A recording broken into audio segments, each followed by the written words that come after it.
This is St. Louis Cardinals baseball, and tonight from Wrigley Field in Chicago. The fans have regrouped, and so have we, as we get you set for game number 2 of the doubleheader. The St. Louis Cardinals and the Chicago Cubs. And along with Pat Paris, that's Tim McCarver. I'm Dan McLaughlin. Delighted to have you with us here for game number 2. And it should be interesting because a couple of young pitchers that have been in the minor leagues briefly called up square off in game 2. Tim Cooney led the Pacific Coast League last year with 14 wins. He did start last Thursday against San Diego. He'll be opposed by Dallas Beeler, who was 1-5 with a 6.33 earned run average in Iowa, the AAA affiliate of the Cubs. Anyway, Tim, you want to look at it, the offense has to get going for the St. Louis Cardinals. And a couple of the regulars are back in for game number 2. All-Star, 7-time selection, Yadier Molina. Matt Carpenter in there as well.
Sports Midwest is brought to you by Budweiser. Make a plan to make it home.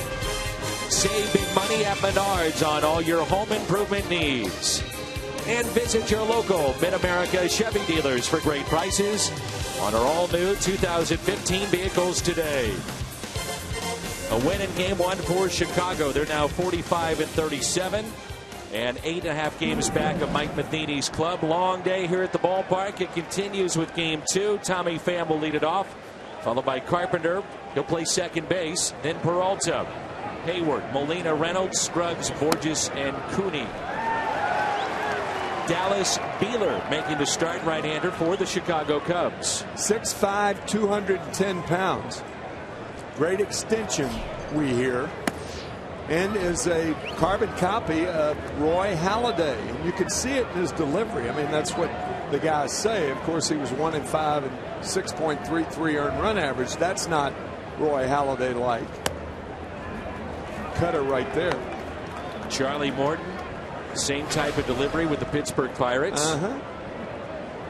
It's 58 degrees, but it feels warmer tonight than it did this afternoon. It was really chilly here at the ballpark. That's chopped to second base. Addison Russell making the start here in game number 2. 1 away. So what do we know about Dallas Beeler? Let's find out with the Hyundai pitch arsenal with Tim McCarver. About 4 out of 10 pitches are sinkers. We saw the cutter, got the same split, an occasional curveball, and a split when he gets ahead. You won't see that pitch when he's behind in the count. Here's Carpenter, so he's back in a familiar spot, at least in the field. He's at second base.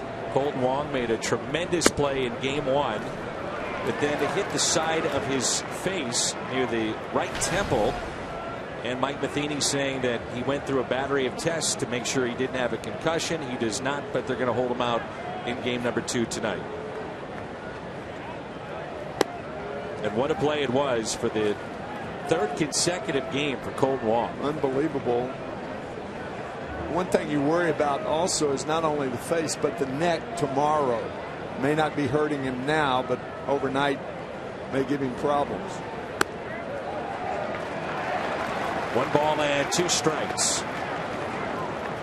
Wind is dying down considerably from what we saw this afternoon. 15 miles an hour out of the north. The 1-2 pitch. Carpenter pinch hit late in the game in a key spot and struck out. He's a real key for this offense, clearly, and he's struggling right now. Yes, he is. They have several hitters struggling for St. Louis. And the count is full. Spoke with John Mozeliak between games, the Cardinals general manager, and he feels that Matt Holliday will be in the lineup against the Pittsburgh Pirates over the weekend. So that's good news. His last start at second base was September 28th of 2013, regular season play for Matt Carpenter against the Chicago Cubs, and he strikes out at a pitch right down the middle. Matt called out on a pitch in game 1, and that's so un-Matt Carpenter-like, is to take the 3rd strike. Usually he'll battle, foul him off, but that has been a problem for the last 2.5 weeks or so, taking that 3rd strike. Here's Peralta, Mr. Reliable, in there again for game number 2, the demanding position of shortstop. And he just plays inning after inning, doesn't he? He really does. Good numbers, 294, 11 home runs, 42 RBIs. There's a tight breaking ball. 0-2. And that starting the All-Star game, it really doesn't hit you until the Sunday game is over in Pittsburgh. And then you go, wow. Johnny has been a member of the American League All-Star team twice. First start with the National League. Behind home plate, calling the balls and strikes, America's favorite, Angel Hernandez. Pat Hoberg is at first base. Ted Barrett, the crew chief, at second. Tom Woodring is at third. We see Angel an awful lot. He lives in the West Palm area, so we see him in Jupiter, Florida during spring training. The 2-2, 3-2.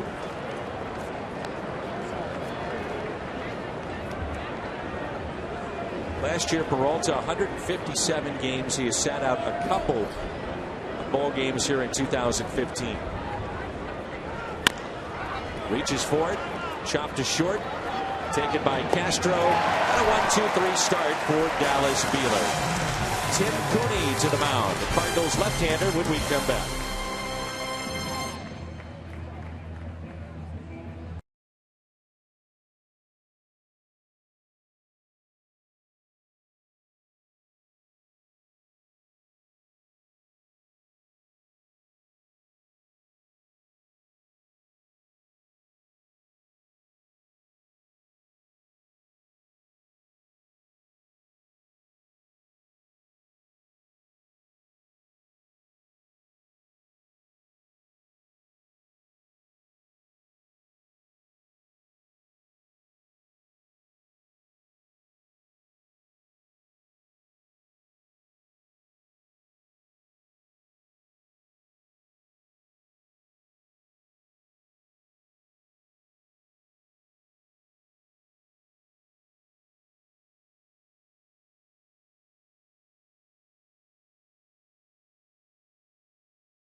For the Chicago Cubs, then Anthony Rizzo homered in game 1, then Chris Bryant, Jorge Soler, Chris Denorfia, Starlin Castro, Taylor Teagarden getting the start behind home plate. Dallas Beeler, again the pitcher, is batting 8th, and Addison Russell will bat 9th, the second baseman, hitting .226.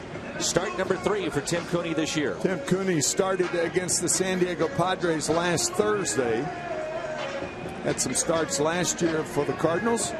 So second start of the year for Tim. He hopes to fare better than he did last Thursday. Gave up a couple of solo home runs to Savarte and Ross, the pitcher. 2 earned in 6 innings. A real key for him, just like we saw in game 1 with Lions, he's got to be able to establish the strike zone. Lions walked 5, but really wasn't hurt by it, but still pitch count got up, lifted early, has to throw strikes. And when he throws strikes, he has to throw them early in the count so he can use his off-speed stuff. Not going to overpower you. 2 balls, 1 strike on Dexter Fowler. .234 at the average, 8 home runs, 24 RBIs. Much better hitter from this side of the plate. And a ground ball that's hit to second. There's Carpenter. And there's 1 away. Hyundai pitch arsenal for Tim Cooney. 4-seamer, you'll see that a bunch. The curve, the changeup, and the slider.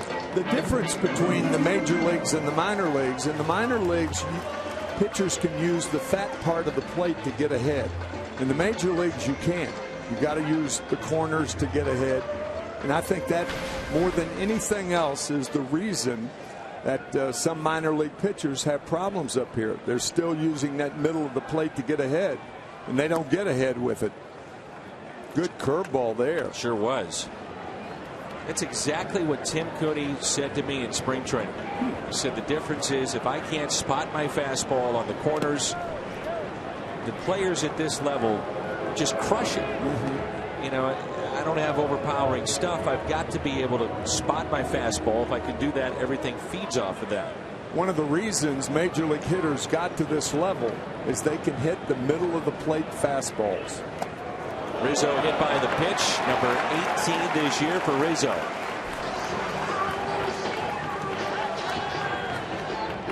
So hit with the breaking pitch. Dobbs Tire and Auto Center's defense for the Cardinals. Pham in left, Borges in center, Hayward is in right. Reynolds, Peralta, Carpenter, Scruggs along the infield. Molina is behind the plate. It's the most in any single season in Cubs history since 1900 in terms of hit by pitch. Number 18 for Rizzo. High fly ball, center field, spun around Borges. Makes the catch. Tagging up Rizzo. Heads up play from first to second. Yes, it was. He read that very well. And realizing that wind is blowing in, as you said, Dan, at 15 miles an hour, straight in from center field. Peter Borges, I mean, that ball is way out of here on a normal day where the wind's not blowing. Rizzo alert, knows the park, knows the flags, and goes into second base standing up. The Cubs record, by the way, for hit by pitches, 23 in 1898. So this is the most since that time.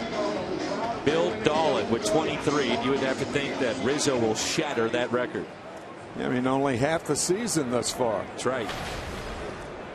Jorge Soler hitting .261, 4 home runs. He's driven in 20.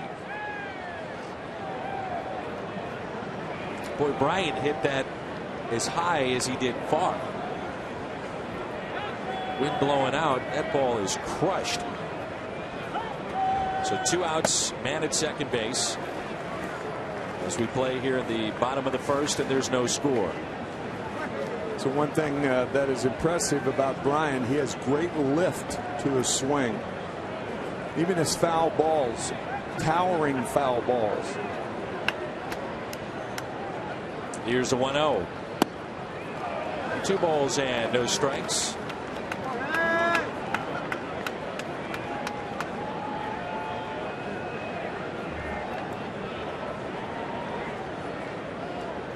tail end of last year. We saw Alcantara was up, Javier Baez.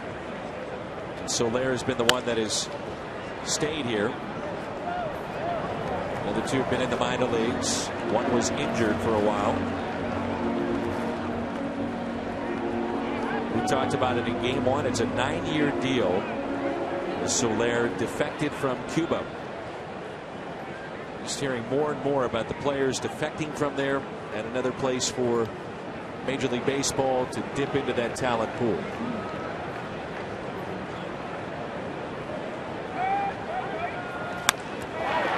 Left field should be caught, and it is. A line drive into the glove of Tommy Pham. Cooney can breathe a little easier. First inning is in the books, and there's no score.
Denorfia, Fowler, and Soler in the outfield.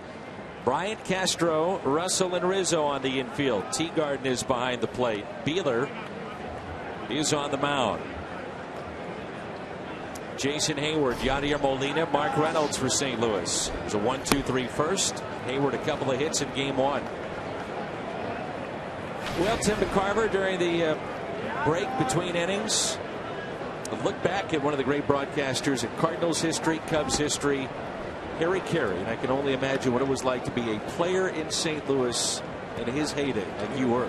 One of a kind. First time I was interviewed by a professional, as a professional, was Harry Carey. Was he kind? Was he good about it? 1959. Oh, yeah. I was 17. How can he not be? And you were a little nervous, probably. Oh, yes. Right down from Stan and Biggie's restaurant on Oakland. That's right.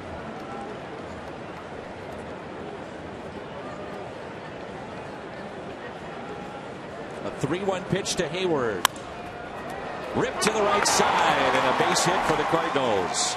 Their first hit tonight.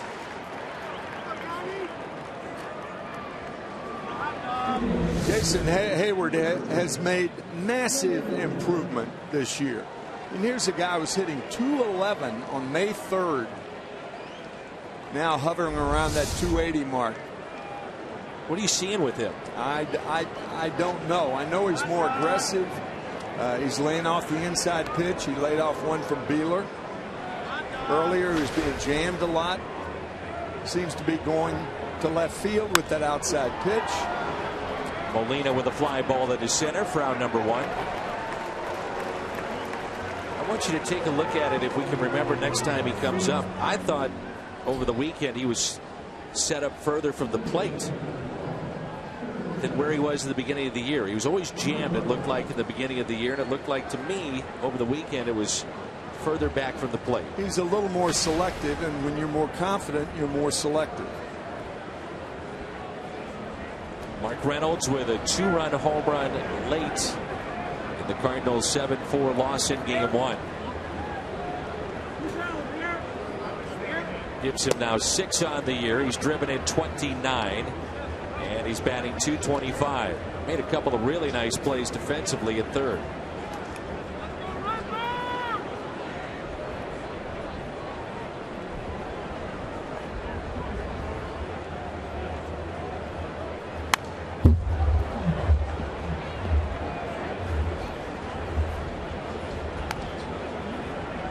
One ball, one strike.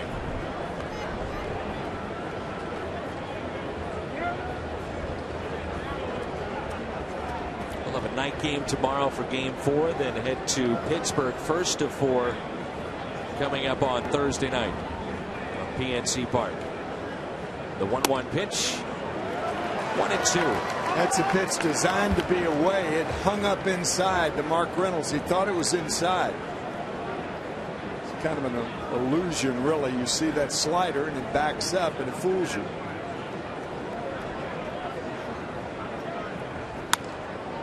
Hits it the other way. He had a foul ball.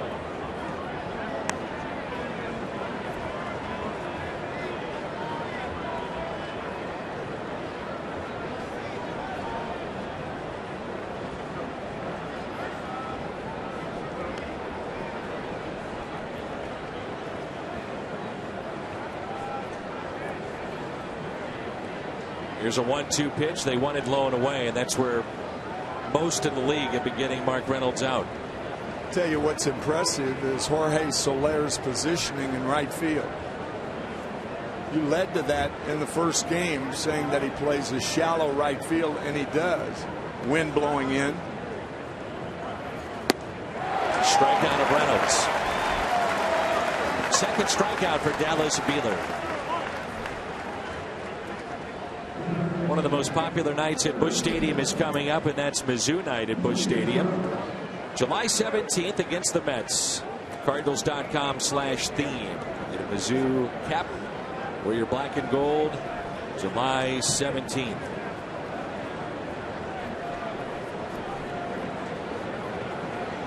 Dallas Beeler, 26-year-old, pitched in 2 games for the Cubs last season, was 0-2, 3.27 ERA.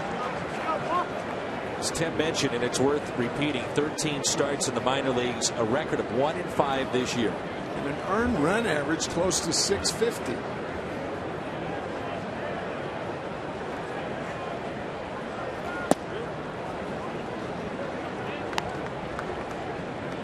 In June, he was much better. That's why he got the call up, 2.67 ERA.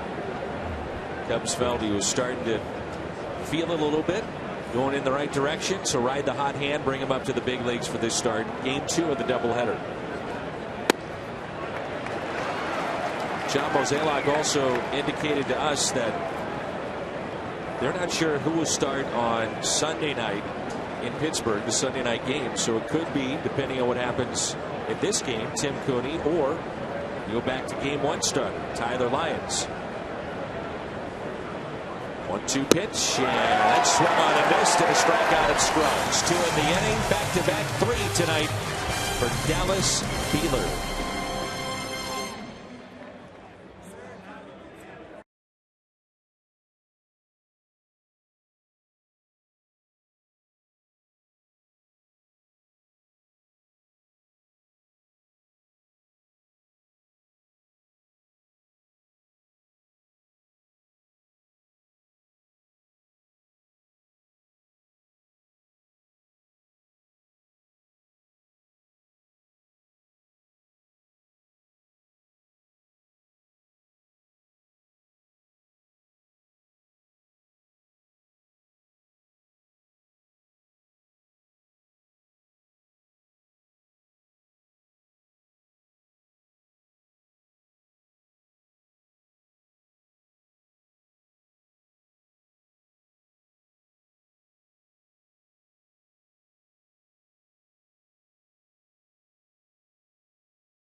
We say good evening to Pat Paris. Hi, Dan. You know, this is one of our favorite nights of the year. It's the night when our sponsors make their way up here, and a big trip to support the Cardinals here at Wrigley Field, and they get the nice event porch up here, and we have a little fun with the sponsors. So they're here tonight, some of the great sponsors who help make Cardinal baseball and Fox Sports Midwest possible. A little later on, some of those sponsors will get a chance to ask you and Tim a question or two. So I hope you guys are ready. I think that's the bottom of the fourth inning. We'll do that. All right. Looking forward to it. Yeah, I'll bet. Wait a minute, Pat. We are. Come on. I am. I'm looking forward to it. Tim, you got to be ready. I mean, they'll be great questions. I'll make sure they're good questions. By the way, Pat, make sure that they are good questions, okay? Yeah. I'm gonna vet them thoroughly. Don't worry. Pat Paris is screening our questions. Are you ready? I don't know.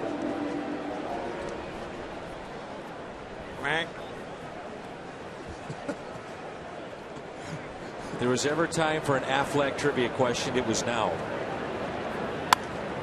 Think about this. Birds are some of the greatest athletes in the world. You know who said that? Whose quote that was?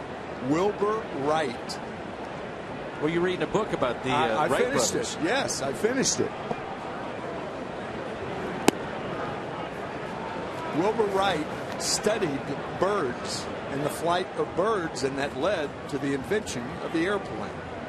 Well, the Cardinals right now are feeding that bird sunflower seeds. Wilbur didn't get into that. No, I'm sure that wasn't part of Chapter 7. Pro athletes feeding the bird.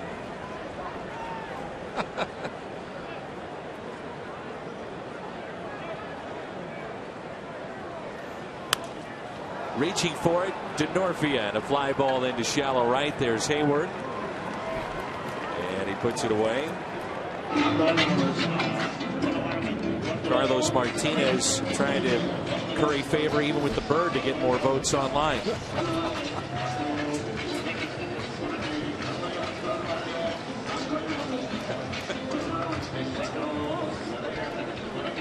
Hey, which reminds me, you can go to Cardinals.com and vote all you want. Vote for a Royal. We're teaming up and then hopefully get a lot of votes. Brought to you by Major League Baseball. Here's Starlin Castro.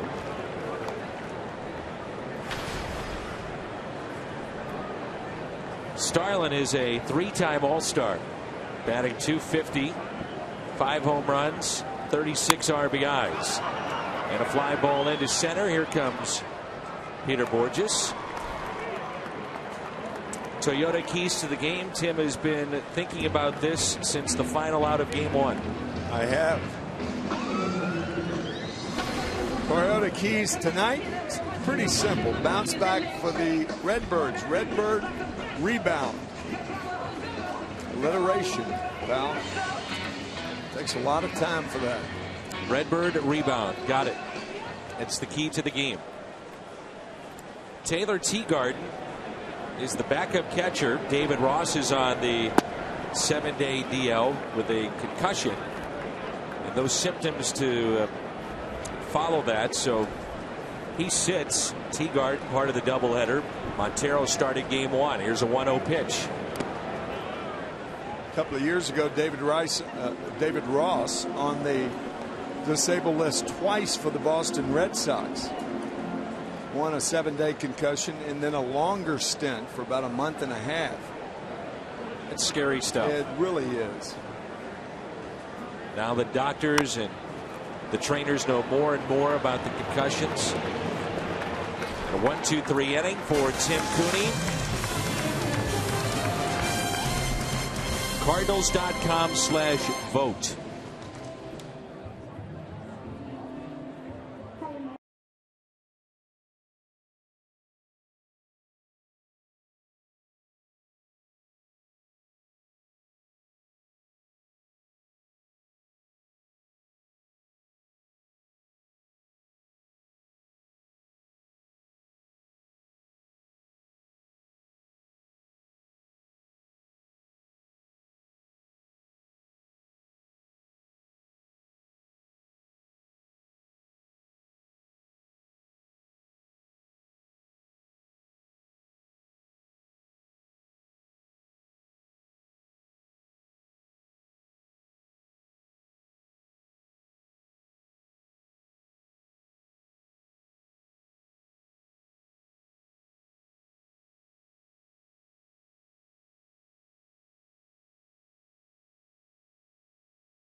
By Jack in the Box.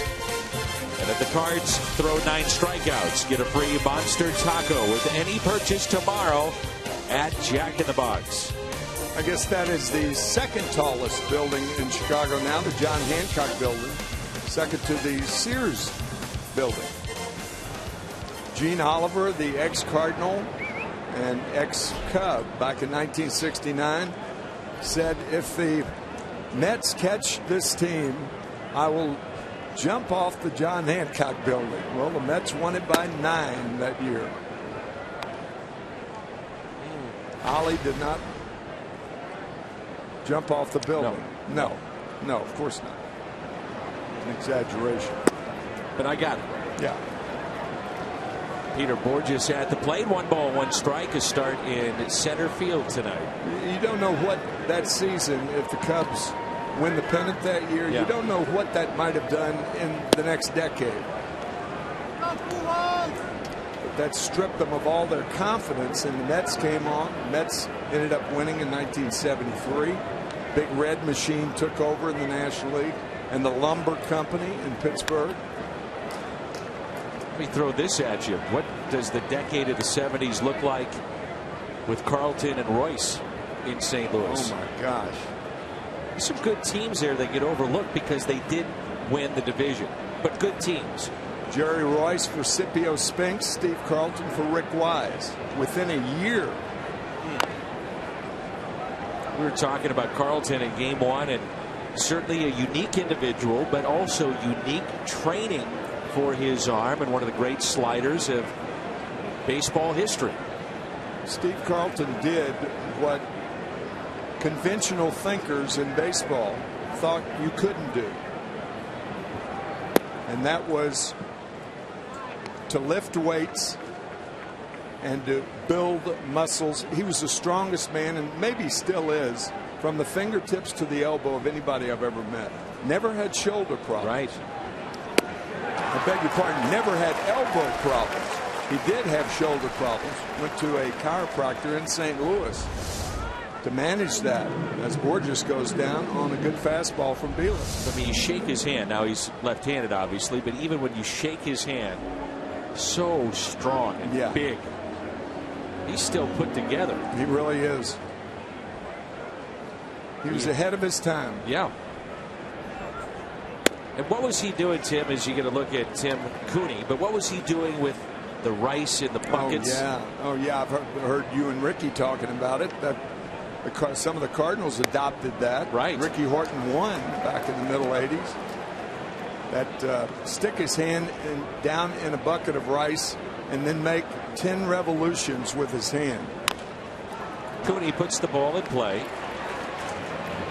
2 down. If you don't think that doesn't pump up the forearms, and that gave him the strength to put the spin on the slider that was so devastating and put him in the Hall of Fame with 329 wins. Rafael Palmeiro is told to me by Jeff Brantley, who played with him at Mississippi State. When Palmeiro was a kid, former Cub, by the way, huge forearms. And right. Say what you will about what you believe how they got there, but when he was a kid, if he ever had to watch TV, his father made him squeeze a tennis ball the entire time. He was not allowed to watch TV unless he was squeezing a racquetball or a tennis ball to strengthen up his forearms. And you remember, he hit a lot of times off his front foot. Right. And power generated with those arms and wrists. Very short stroke. 6 is a serious number, and on the run, Cardinals scores 6. Any size drink, just 50 cents the next day. Coffee, fountain, frozen drink. When they score, you pour. At your nearest on the run, you earned it. No balls, 2 strikes. Tommy Pham. Pham grounded out to second base. First time up.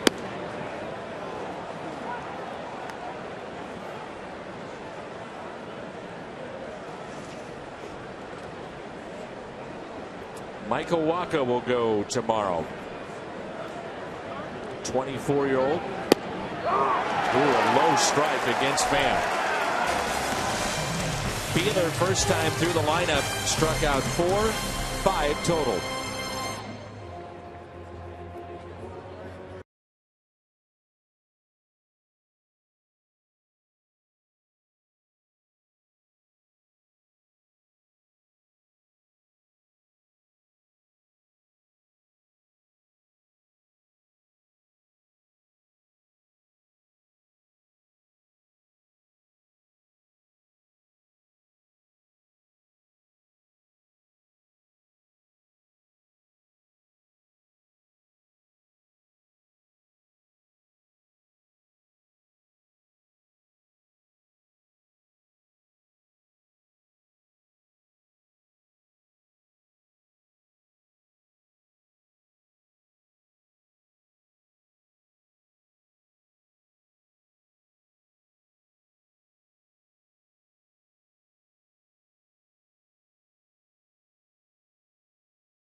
viewed that a strong fan, and you just might see yourself in an upcoming broadcast. And it's brought to you by T-Mobile.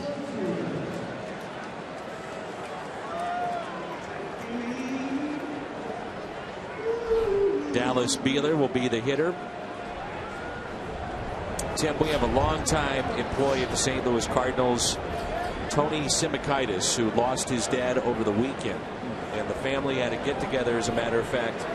They were in a suite as Beeler drives it out to deep left. And it's into the ivy. They'll wind up at second base. But Tony has been with the St. Louis Cardinals. His father passed away. Huge baseball fan, huge Cardinal fan, and want to make sure that we pass along our thoughts and prayers to Tony and his family with the loss of Anthony J. Tony Simikaitis. Thinking about you, Tony.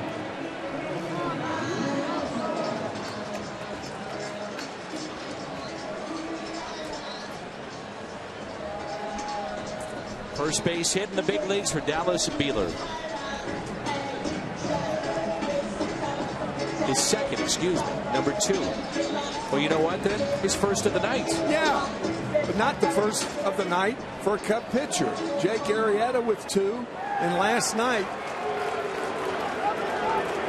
throw to Scruggs from Tim Cooney. I thought Beeler may have missed the bag, but nope, he got it. That's the 4th Cub pitcher's hit in these 3 games. Last night, John Lester with his first hit. Arrieta with 2. And I'm sure Madden is questioning how the Cardinals are approaching throwing to first base. As now they work on Matt Carpenter. Contacts, it looks like.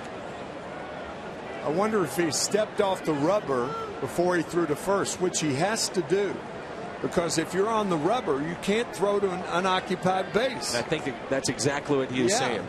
Yeah.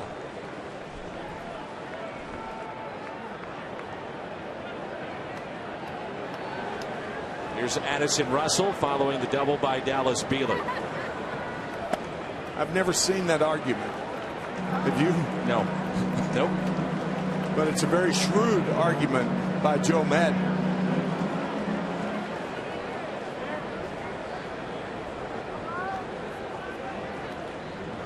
The 1-0 pitch to Russell. Hit out of play.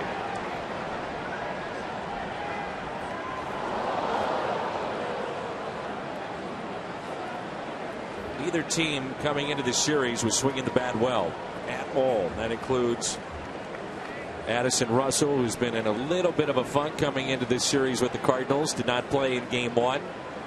And it's 1 ball and 1 strike with Beeler, the runner, at second base. This is the second toss over by Tim Cooney, and he does step off. There's stepping off, throwing to first base, thinking that Beeler missed first, but he touched it.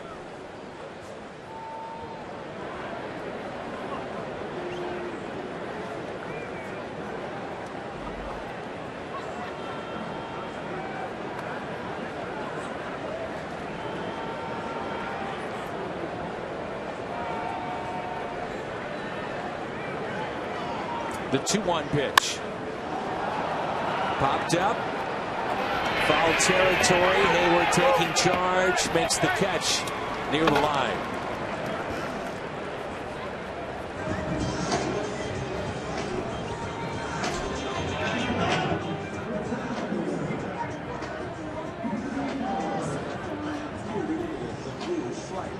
Krispy Kreme does it deal.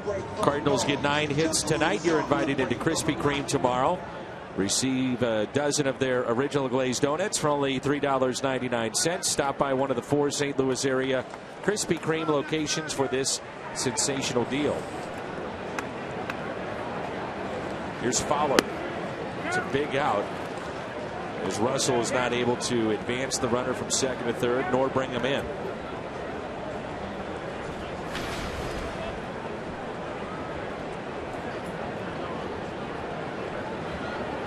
Fowler grounded out to second, first time up. You know, most of the questions from those in our traveling party will be directed at you coming up. Why? Well, you're the most popular of the group here in the booth, so why not direct it towards you?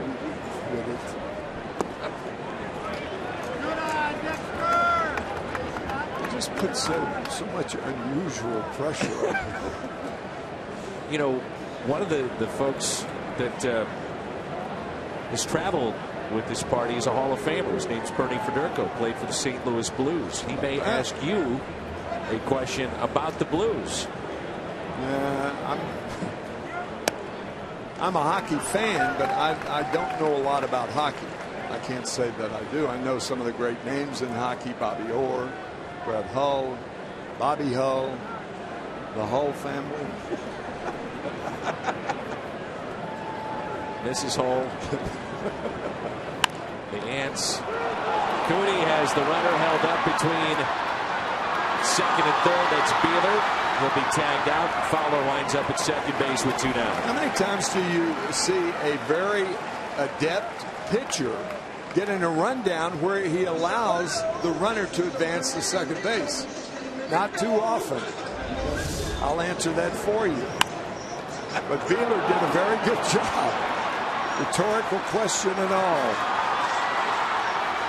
That really is a good job. Yep. I got a 6'5", not normally that nimble. Just stay in the rundown, Fowler his speed. He winds up at second.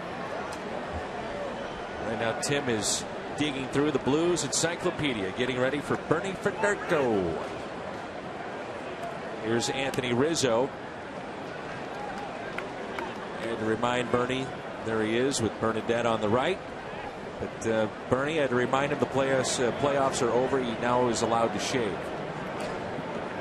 Apparently, he hasn't seen a razor in a few weeks.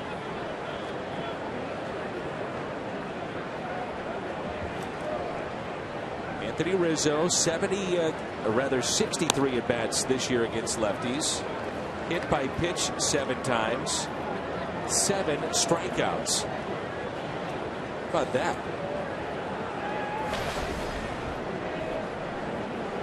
He was hit by a pitch back in the first inning.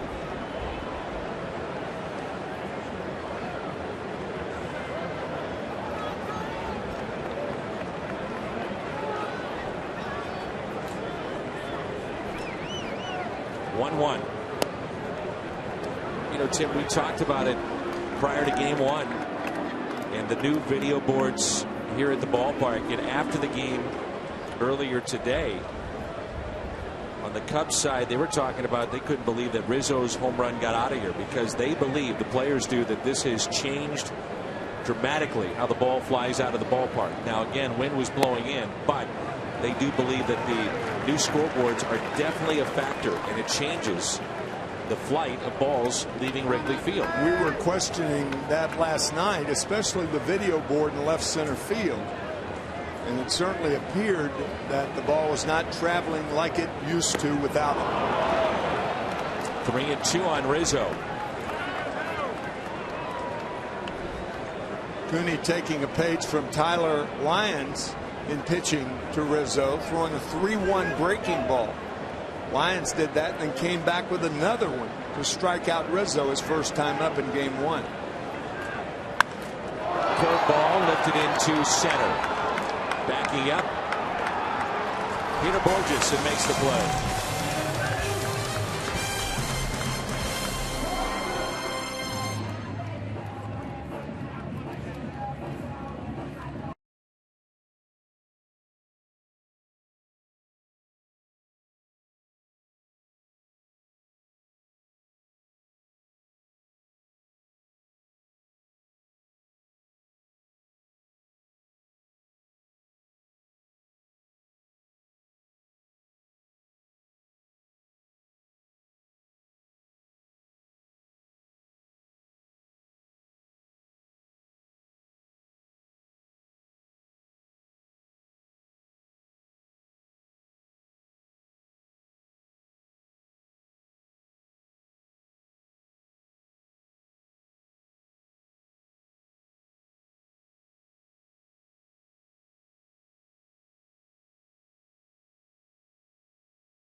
weekend in Pittsburgh.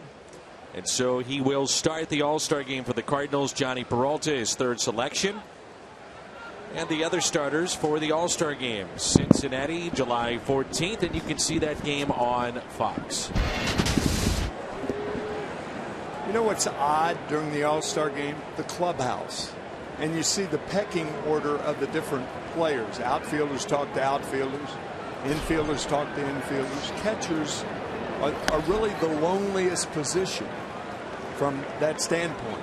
You don't commiserate with the pitchers necessarily because, you know, you're facing them, sure, you're trying to hit them. And these are guys against whom you compete all the time. It's an odd feeling being in a clubhouse. I mean, you're starstruck if it's your first one. Being in the clubhouse with the likes in my day of Mays and Aaron and Frank Robinson. Sure. And Willie McCovey. Amazing. Juan Marichal. Carpenter with a base hit into right field. Takes the turnaround first. He'll stop there. Carpenter's been a part of it twice. He was the leading vote getter for the better part of the fan vote, and then Todd Frazier overtook him late. I'm not really sure how it is now, but again, you know, in my day, pitchers would talk to pitchers, but pitchers wouldn't talk to the other hitters. It's very interesting. It was different too in terms of, and correct me if I'm wrong, but just the competition. I mean, there was great pride. If you were a National Leaguer, you really wanted to beat the American League. Oh yeah. Interleague play, I think, is taken away with some of that. Plus, the luster of the game in terms of the competition wasn't quite there. No. Became more of a showcase. You know, when you think about that slogan of Fox, this time it counts. It really counted more back then than it does now. There's no doubt. I mean, as far as winning and losing are concerned. Well, there was also money at stake, too. Guys weren't making $30 million. Some extra coin to put in your pocket, that meant something. Think of Rose and Fosse. The competition for Pete Rose. 1970 on a ground ball up the middle by Jim Hickman, who was with the Cubs at the time. Been some great all-star moments too. Reggie Jackson off the transformer in Detroit. Throw by Dave Parker from right field. Ichiro with the inside the park home run. The Cal Ripken A-Rod scenario. Who plays short? A foul ball. Tommy Lasorda somersaults at third base. Yep.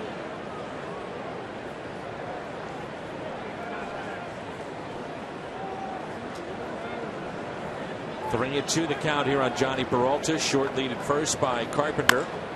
And a little chopper towards third. Out at second. And safe at first. Cardinals hit into two double plays in game number one. We talked about Addison Russell last night coming over from Oakland as a shortstop. I think he'll be in that position. And I think Starlin Castro will be traded this year. I really do. Don't know why I think that, just do. What about the outfield for Castro potentially? Whether it's here or another place. A left fielder maybe. Good job by Carpenter going after Russell. Clean and legal. Peralta beat the play. Hayward, base hit into right. He's 2 for 2. How about Beeler with 5 strikeouts already in this game? This is now his second time through the lineup, so it could be a different story before it's all said and done. But already more than he had in 8 of his 13 AAA starts with the 5 Ks tonight.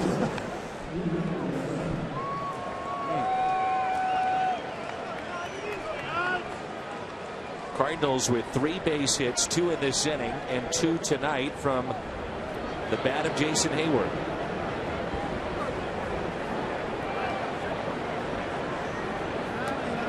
Yadier Molina.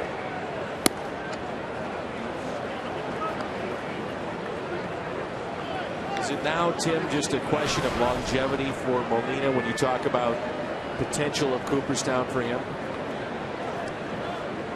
I think he needs another 5 years. 5. Yes. Of productivity. Sure. He'll go down as one of the greatest, if not the greatest, defensive catcher ever to play the game. He's got a chance. He'll be in the conversation for sure. Yep. Now 7 All-Star appearances for Yadier Molina. He and Ivan Rodriguez, similar in their. Ivan Rodriguez had more spring from the catcher's position, the way he came out of the position. And I think as strong a throwing arm as Molina, it was different. 3-0 pitch. Doesn't chase. It's ball 4. Bases loaded. First walk issued by Beeler.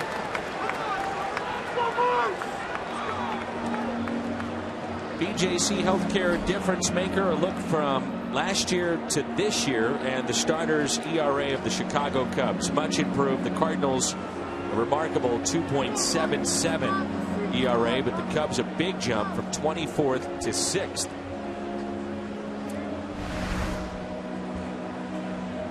If you're the Cardinals and the way that things are going, you've got to get at least one here, if not more. Offensively, searching for any type of offense to get things going. Yeah. It's Chris Bosio, who's been a pitching coach, threw a no-hitter at one point in his career. He was a pitching coach in Tampa Bay, also Milwaukee, and now with Joe Madden. I'll tell you what surprises me about Mark Reynolds' swing. I think Mark's got to cheat a little bit toward that outside part of the plate, because he has been swinging and missing similar pitches over the last month and a half. With the runner in scoring position and less than 2 outs, down on third, well, he didn't get that call. That ball was not a strike. 0-1 the count. Bases loaded. Mark Reynolds. We are scoreless here in the top of the 4th. And Beeler comes back inside. Outside with the fastball, inside with the fastball. 0-2 the count.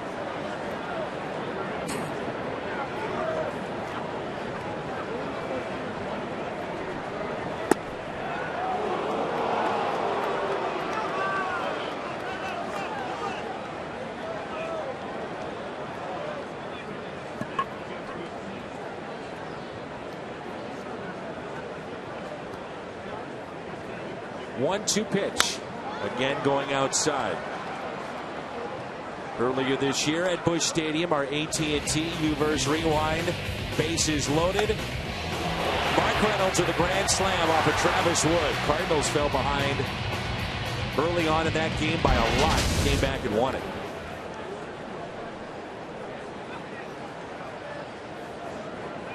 The 1-2.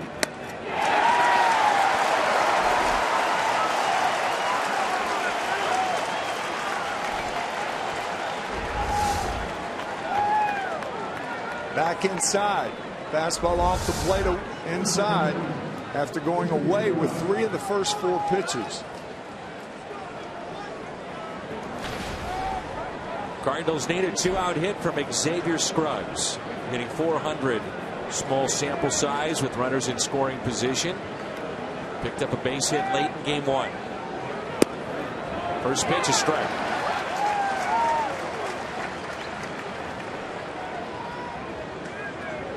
Peralta, Hayward,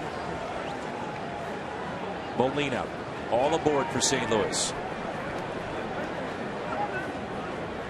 Time is called.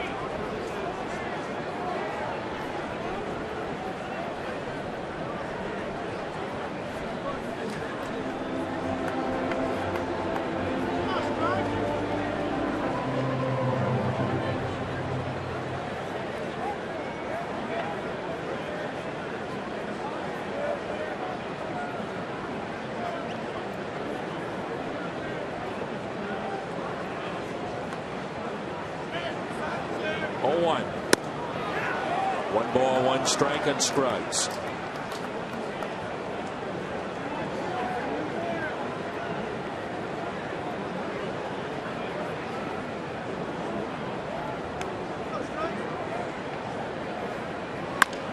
Chopped to third, taken there by Chris Brown. Bases loaded, 1 out. Cardinals don't score.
To the bottom of the 4th.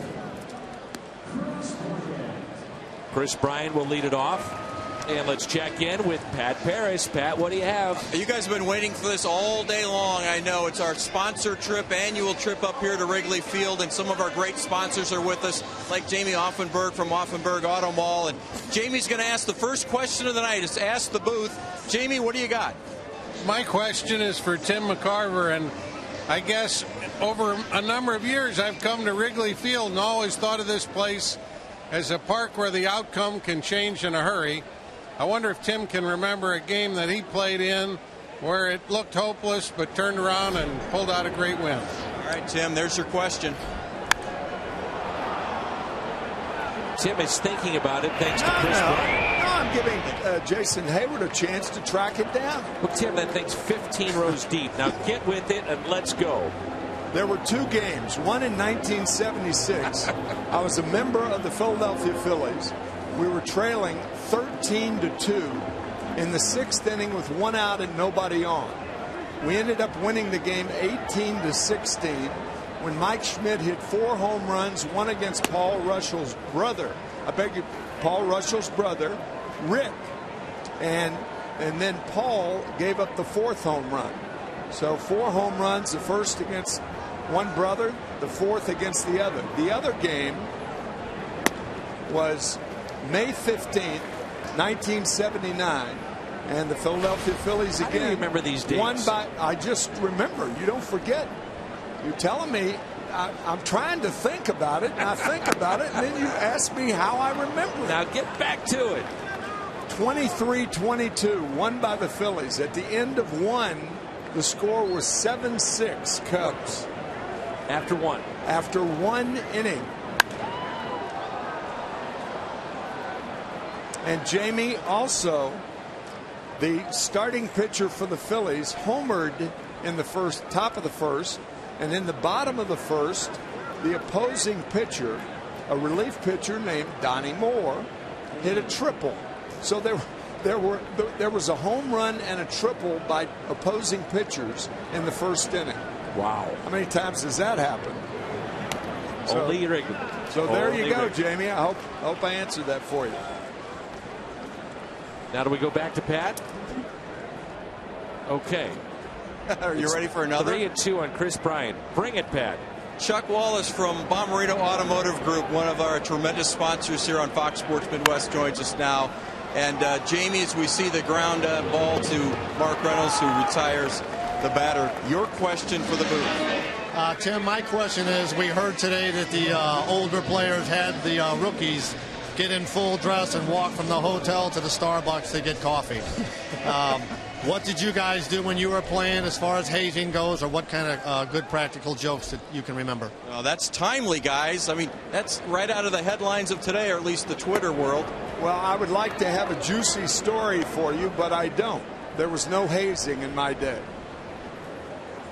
Well, that answers that. No hazing. I know that sounds boring, but there was no hazing. There had to be something. There was no hazing. Now, what about... Well, here's from this morning, the young players, the rookies having to go get the coffees. Now, did the rookies have to carry bags? No. Was there anything like that? No.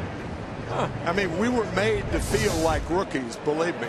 Around the batting cage, they'd push you aside. They'd go in and take more swings than you did. There were ways that they made you feel like a first-year player. Well, that's a little hazing. Yeah, maybe a mental hazing, perhaps. But as far as things like that, going to Starbucks and getting coffee, I mean, I do that for you on a regular basis. I wish. I just wish that was. By the way, you brought some pizza back, though. You did. I did. I stand corrected. Case in point. Well done, partner. 1-2 the count here on Soler. I have a Hall of Famer with me in the booth right now, Tim McCarver, Baseball Hall of Famer, out there with Pat Parris in a moment. We're going to hear from Hockey Hall of Famer Bernie Federko. That swung on and missed. A strikeout of Soler. Pat, take it away. Yeah, right on cue, the strikeout. And Bernie Federko, Dan, one of your broadcast partners in the past, and my current broadcast partner whenever we have the Blues here on Fox Sports Midwest. I know you're dying to ask a question to the booth, Bernie. I am. You know, I just want to know, Tim, I know you were here with the Cardinals when the Blues started in 1967. I'm just wondering if you got a chance to go to many Blues games and got to be friends with any of the Blues in those early days. I went to a couple of games. I was not, real close to the players. Of course, we were all caught. But I will say, Bernie, that hockey players and baseball players are more kindred spirits between the two sports, I think, than baseball in any other sport or hockey in any other sport. Bobbled a bit by Carpenter, stays with it, makes the play. Look forward to meeting you in person, Bernie. Pat, get some more. Tim is pumped about this. Fired up.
I'm surprised you two didn't have a question for Tim.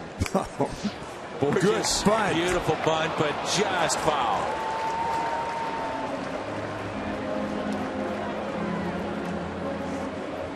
You survived that inning. I thought you did great. I want to go back, though, to something you said. Why are baseball players and hockey players more the kindred spirits, in your opinion? I'm not really sure. But I've noticed the same thing, though. Uh-huh. And especially in St. Louis. I think more hockey players have played baseball than baseball players have played hockey. Agreed. No basketball players play hockey, for the most part. A few football players love the contact. Blues have been in the playoffs last couple of years. Cardinals, at least the players, have really supported that and followed those players in spring training. If the Blues come down to Tampa Bay or Florida, many of the players make a trip to go watch, and then you'll see Blues players throughout the summer, especially when training camp gets close. They're at the ballpark. Here's a 1-2 pitch. Borges puts it in play, and a ground ball that's hit to second. All right, this is what we were talking about earlier. Mike Moustakas for Kansas City, Carlos Martinez for the Cardinals. They have teamed up. And so the Royals fans voting for Martinez, they're asking for Cardinal fans to vote for Moustakas. Just go to cardinals.com/vote. It ends at 3 o'clock on July 10th. Tim right now is on his iPhone, and he has voted for Carlos for 78 times since the end of game 1. I'm really proud of you. Kind of an overall Midwest vote. Yes, sir.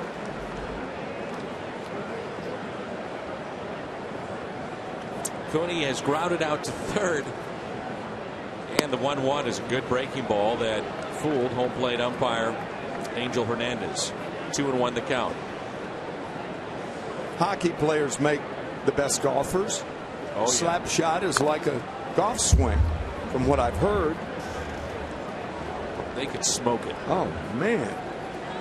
Famous, one of the better ones of 40 years ago, Stan Mikita, who played with the Blackhawks here in Chicago. Tie into the Hawks is Bobby Hall. Then his son Brett was a very good golfer and still is. Working for the St. Louis Blues. Both are Hall of Famers. I want to meet Brett Hull. I want you to arrange that in the booth. In the booth in September. I would love it, and I want to do that. I met his father, have not met Brett. You'd love him. I mean to tell you, one of the great players that ever played the game, clearly because of all the goals he scored, but a tremendous passer in the game that he doesn't get enough credit for. And I covered the St. Louis Blues for a number of years. The training staff said, of all the players they had, think about this statement: he was the toughest. Wow. Hockey players and the toughest. Talking about Brett Hull. Want a great deal on Cardinals tickets? Fill up at Phillips 66, 8 gallons or more, now until September 24th. Receive up to 50% off on a pair of tickets to a Cardinals home game. For more information, visit cardinals.com/Phillips66. Cardinals go quietly. 1, 2, 3 in the top of 5. Beeler and Cooney. Fun matchup here in game number 2.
Next to the name to the right is how many appearances they had, whether it be starts or out of the bullpen.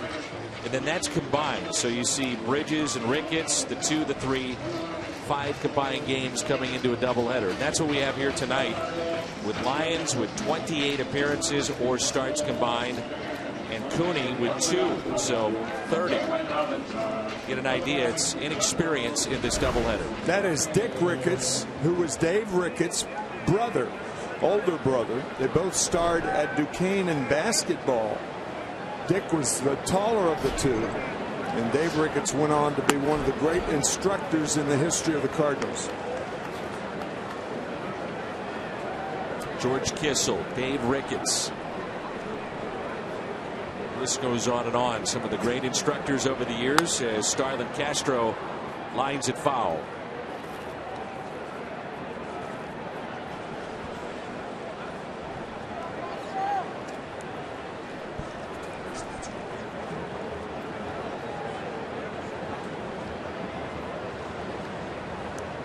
Well, I'll tell you, Dan, you work fast. When you say you're going to get something done, you do it.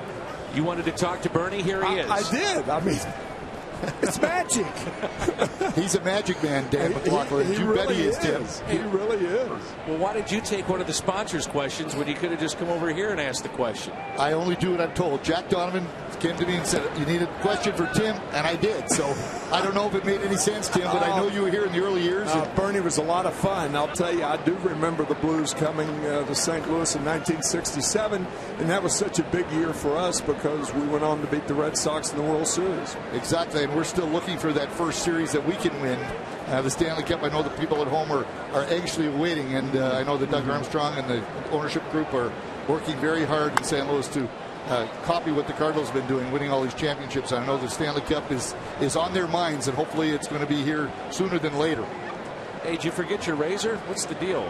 It's playoff beer, Dan. You know what? I'm waiting. Playoffs are over. Well, no, not for me. Not in my mind yet. I'm still waiting as long as I can.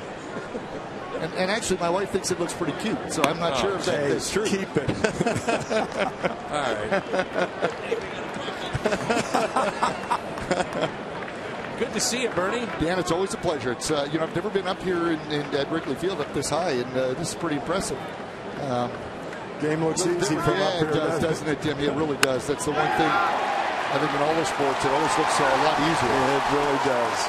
Past Pham and out to left. Castro on his way to second base. This is one of the cathedrals, if you will, of baseball. How about in hockey? Maybe Maple Leaf Gardens? Yeah, it was, Dan. I think that when you're looking back at the old buildings, I mean, unfortunately, there's no old buildings that are left now. Everything, I mean, it's progress in this, but I think the Montreal Forum was probably the great building, and of course, Boston Garden. Madison Square Garden is somewhat what it used to be, but the improvements, the modern sports, the sponsors, everything, everybody wants a little bit more, a little more comfort, and I think that's why you see a lot of the new buildings. But this is, the ambiance that you get here coming to Wrigley Field is absolutely fantastic. Tim was just asking. He wants to meet Brett Hull. He wants to get him in the booth. I do. You were very close as a player with Brett, and now working in the front office with Brett, hand in hand with what's happening on the broadcast and the telecast. These two would get along, wouldn't they, Brett Hull and Tim McCarver? Absolutely, absolutely. I mean, Brett wears his heart on his sleeve. He tells you what he thinks, and I think that's a great thing. And I know that Brett loves being back in St. Louis, and he's looking for that first Stanley Cup for the Blues as well. Throw is going to be not in time. Thanks a lot, Bernie. You brought the luck. Dan, it's only one run. Got to score to win anyway. Exactly, Tim. I don't even know what I'm talking about. I know that you got to score to win, Dan. Taylor Teagarden inside outing, a fastball from Cooney, and Castro scores. Even though he slides, he scores rather handily. And brings in the pitcher, Dallas Beeler, who doubled off the wall. The Ivy, first time up for his second major league hit. Runner at first is Teagarden, and nobody out. 1-0 Cubs. Beeler will square. Blues made some big news today, did they not? They did. You talk about Brett Hull. I think that we're seeing another guy that's going to be in the mold of Brett Hull, and with Vladdy Tarasenko, just a tremendous talent. And yeah, big news, big long-term contract, almost as much as you make now, Dan. So it's good to see him under contract with the Blues, and I think he's going to be a star for a long, long time. I got cut after we added McCarver. The bunt is foul. I don't believe that, Dan.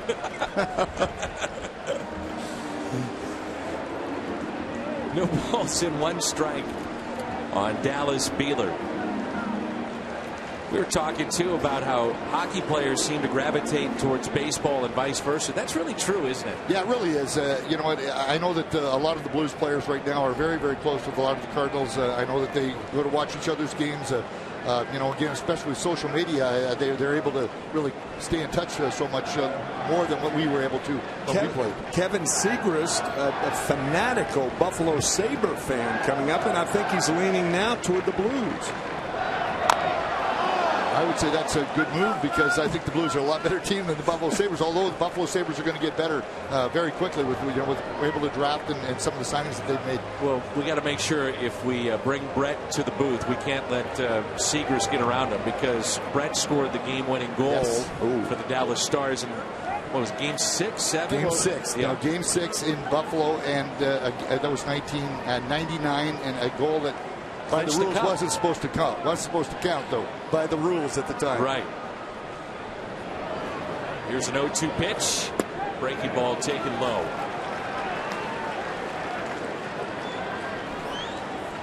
Now, how about the job our former coach at St. Louis has done here with the Chicago Blackhawks? 3 cups now for Joe Quenneville. Yeah, quite a feat. And Joel's a great guy. I mean, we all wish he was still back in St. Louis, but I don't think that when you know Joel, you can't wish him but good luck, because he's such a great guy. He is. And a foul ball. How's your family, Bernie? The kids doing all right? Everybody's great, Dan. Everybody's delightfully happy back in St. Louis. Our oldest son just moved back, so we've got all 3 of the boys back in St. Louis now. So we're Mama's very happy. She's over there in the bleacher seat. She's very happy that all the boys are back in St. Louis. They still on the payroll? Yeah. Well, I wouldn't go that far, but you know what? I think they're always on the payroll. That's what I heard. I'm still pretty young, but Tim, tell me, help me out. I think they're always on the payroll, aren't they? We're forever young. Beeler at the plate, 1 ball and 2 strikes.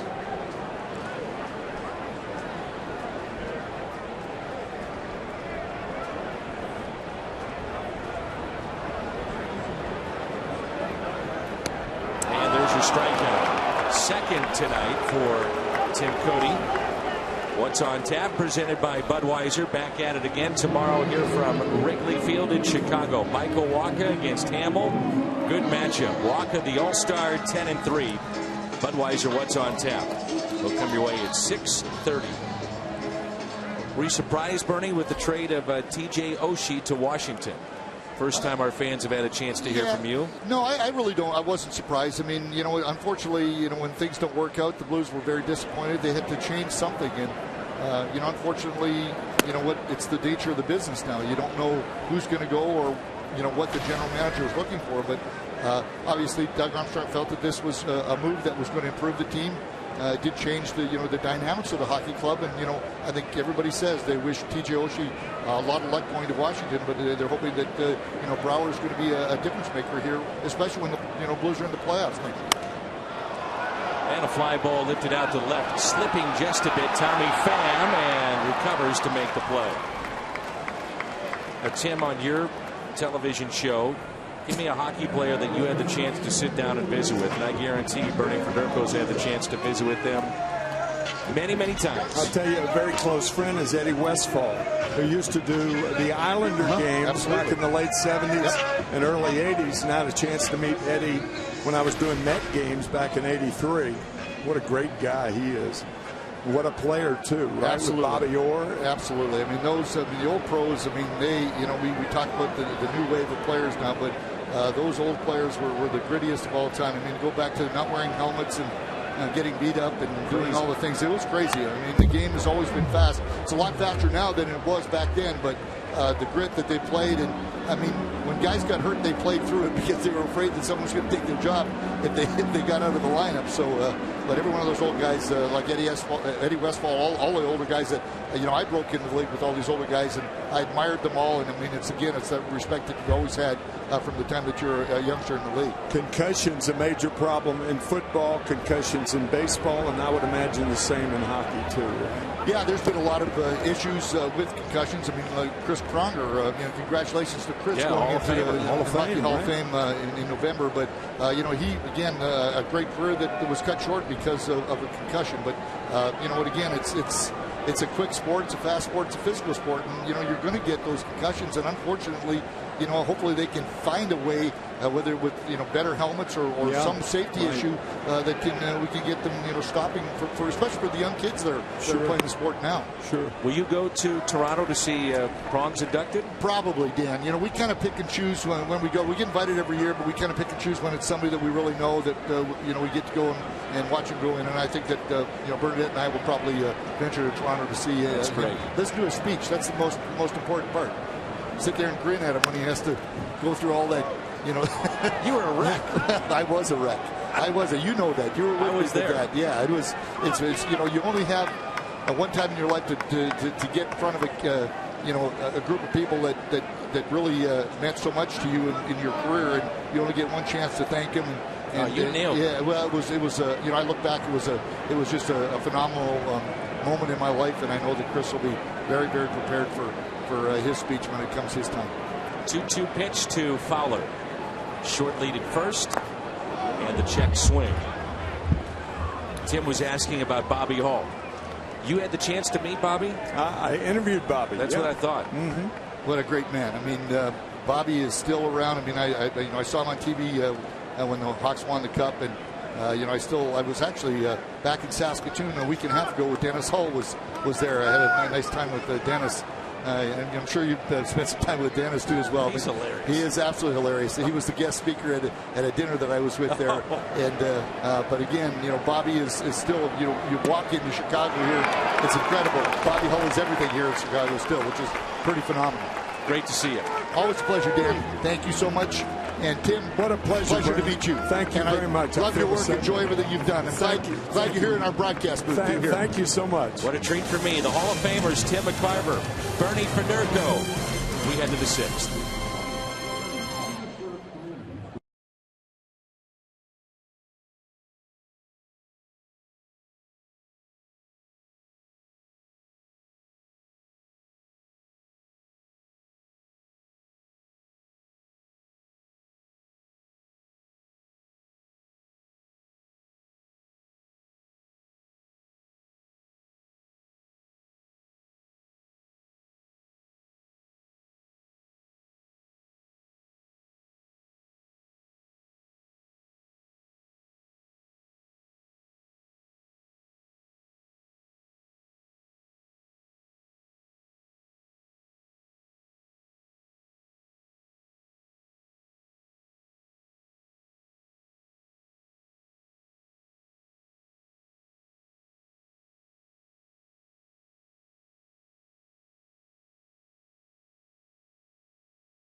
Is up for grabs. One of 5 that are there in that final vote is Carlos Martinez. Cardinals.com/vote.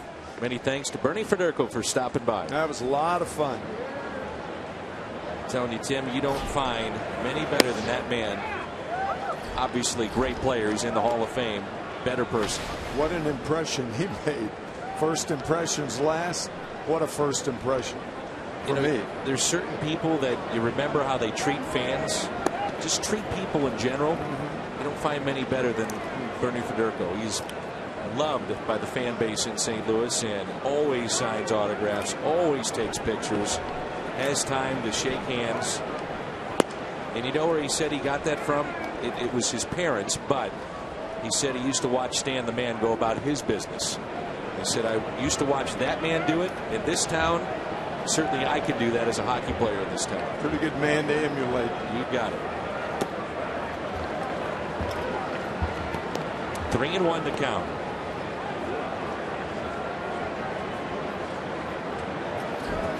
Lefty Russell along with Justin Grimm both have appeared in this series, and Russell pitched in game 2 earlier today.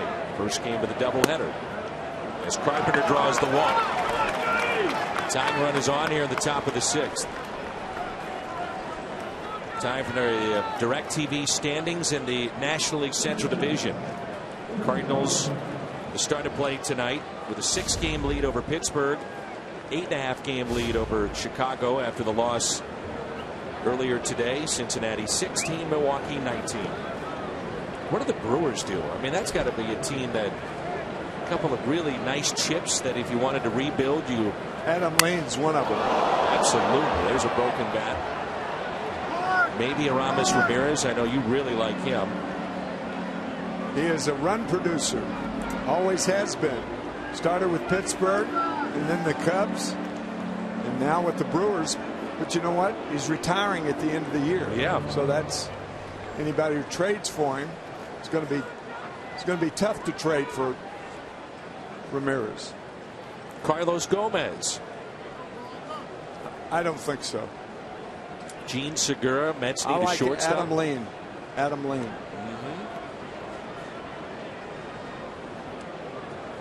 I think Adam Lane and the Cardinals are a good fit. Could be. Walk to Carpenter. And the 0-1 pitch. Driven out to right field. Soler going back over his head. One hops off the wall. Carpenter on his way to third. They're stopped there, and Peralta only a single out of that play. Runners at the corners for the Cardinals. That's the threat of the arm of Jorge Soler. But still, a ball bouncing into the vine and coming off. It's strange. Peralta ending up at first base, unless he's hurt.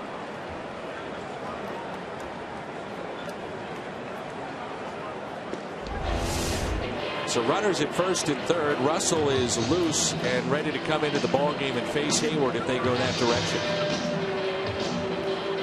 Joe Madden says, nice job. That'll be it for Dallas Beeler. He'll exit with 5 innings. Pitches into the 6th, does not record an out. A walk and a base hit. First and third. Chevy call to the pen. Russell coming on to face Hayward when we come back.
is Sprint, presented by Coca-Cola. That's Friday, July 17th. Cardinals.com/promotions. You have to wonder if Peralta thought the ball was going to be caught by Soler, who tried to deke, it looked like Carpenter, as if he was going to make the catch. And I wonder if Peralta got deked.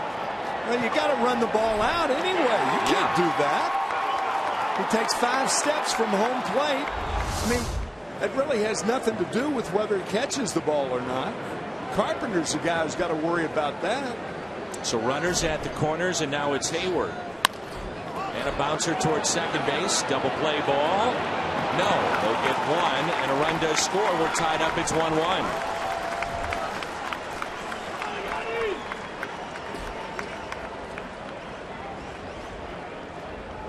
RBI for Hayward. Addison Russell, the second baseman, had a little bit of a problem getting rid of that ball. It was not hit that hard. And then by the time he did shovel it off to Castro, Starling couldn't get a good grip on the ball.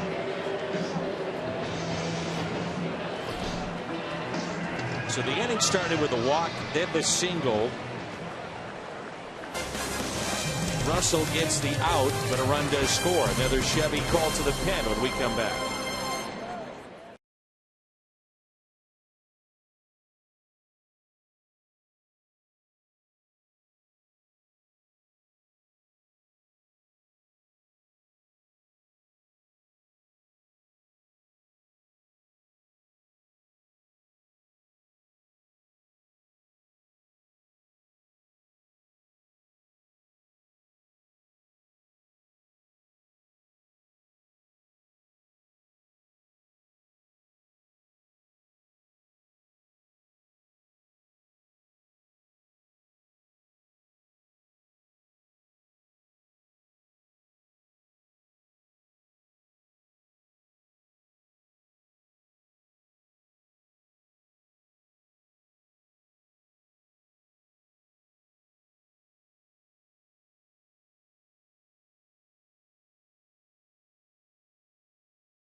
At first base and one down. Nice night from Wrigley. It is a cool evening here in Chicago. And the Hyundai pitch arsenal for Justin Grimm.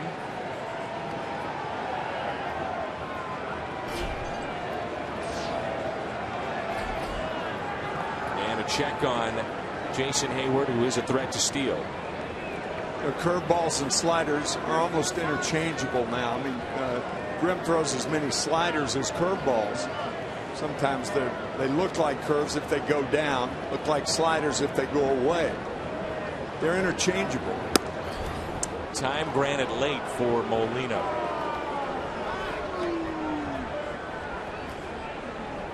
Good time to employ a hit and run. Castro's telling Russell something at second base. George Kissel used to say, for middle infielders, when guys run, come in and then over, and that way you don't vacate your position. That's one of the cures for a hit and run. Don't go immediately to the bag. Come in and then over.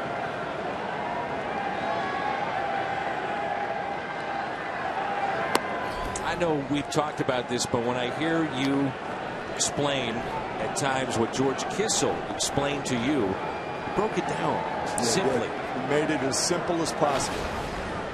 And that for infielders, you don't give up your position. Sure. If you're a shortstop, second baseman, come in and then over. And a fly ball that'll find the seats and out of play.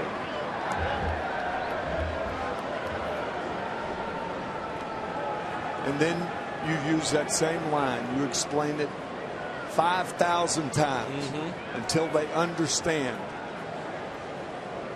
Restatement is a great learning tool. Here's a 1-1. A check swing on the breaking ball, and he did go.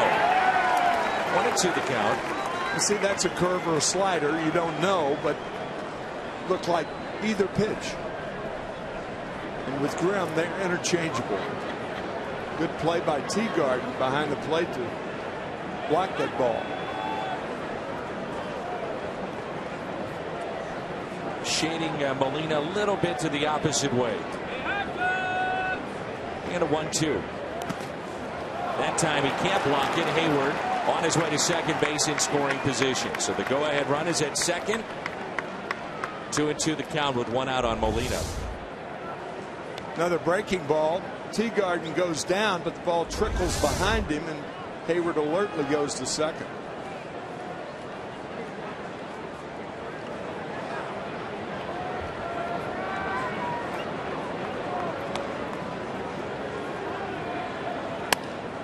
Spoiled by Molina.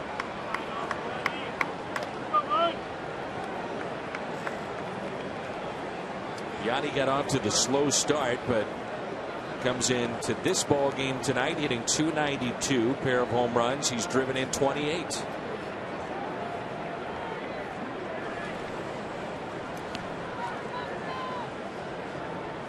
The 2-2.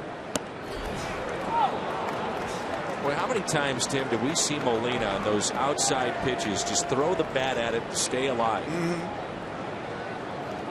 Again, Soler very shallow in right field, and that's the reason. If he does hit it to right, he doesn't do it with authority. Trying to go to right. Yep.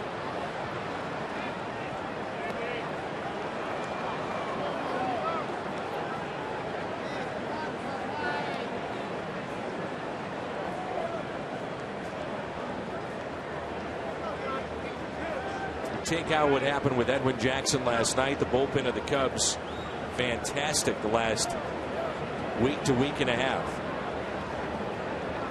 Their starters have been very good as well as time is called again.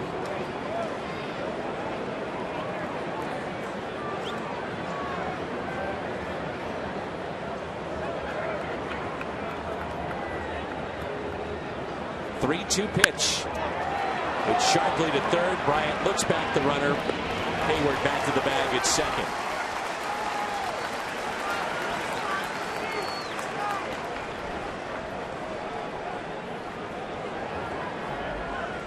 And here is Mark Reynolds. Reynolds had the bases loaded. One out. Back in the fourth inning. He struck out. Then Scruggs grounded out, and the threat was through. We said at the time the Cardinals have to get a run, at least one out of that spot. And they picked up none. They'll come back with a run this inning to tie it up.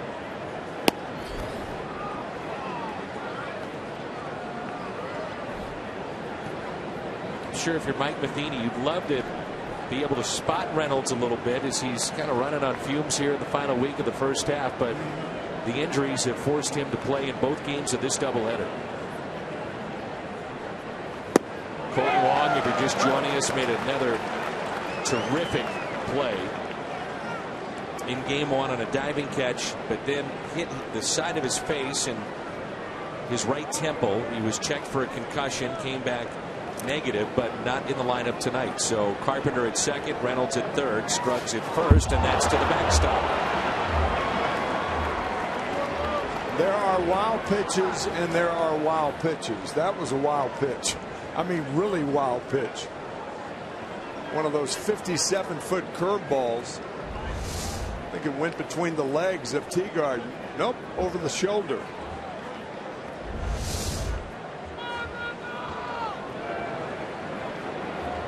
Jason Hayward will I beg your pardon, he'll have to be alert at third base for another wild pitch. The 2-1. 2-2.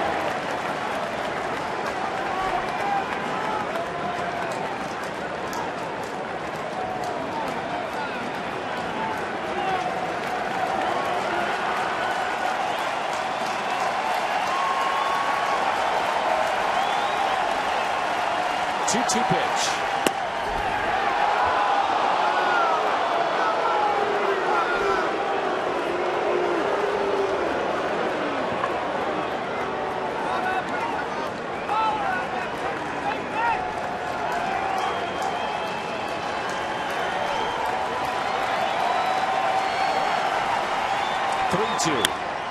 Hit left side, and it's a base hit for Reynolds. He comes through this time. Drives into Hayward. Cardinals have the lead. It's 2-1. Have to talk to Mark about whether he cheated on that breaking ball away. We talked about it his last time up. Perhaps on this 3-2 pitch. Flat breaking ball, outside corner, and Mark reaching for it. Finds a seam on the left side, and the Cardinals take their first lead of the day. It's a lot of innings trailing in one day. It is. Playing catch up. Xavier Scruggs has struck out and grounded out with the bases loaded. Reynolds is the runner at first base. So he atones for the bases loaded, 1 out not coming through. Now he comes through with 2 outs and a runner at third. RBIs for Hayward and Reynolds in this inning. For Mark, that's number 30. For Hayward, it was number 30 as well.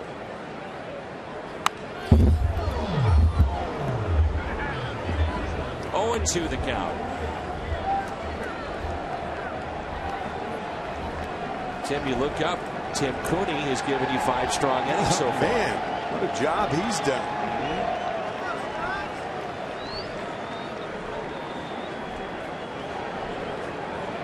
0-2 pitch. Throw down to first. Save is Reynolds.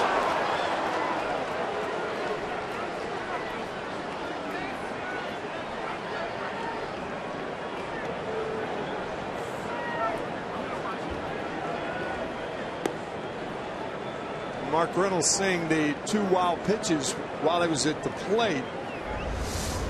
It's really not a bad play, thinking that the ball might get behind Teagard. Grimm's thrown 2 wild pitches. Mark kind of taking a mild chance, but got back to first in time. 1-2. 2-2.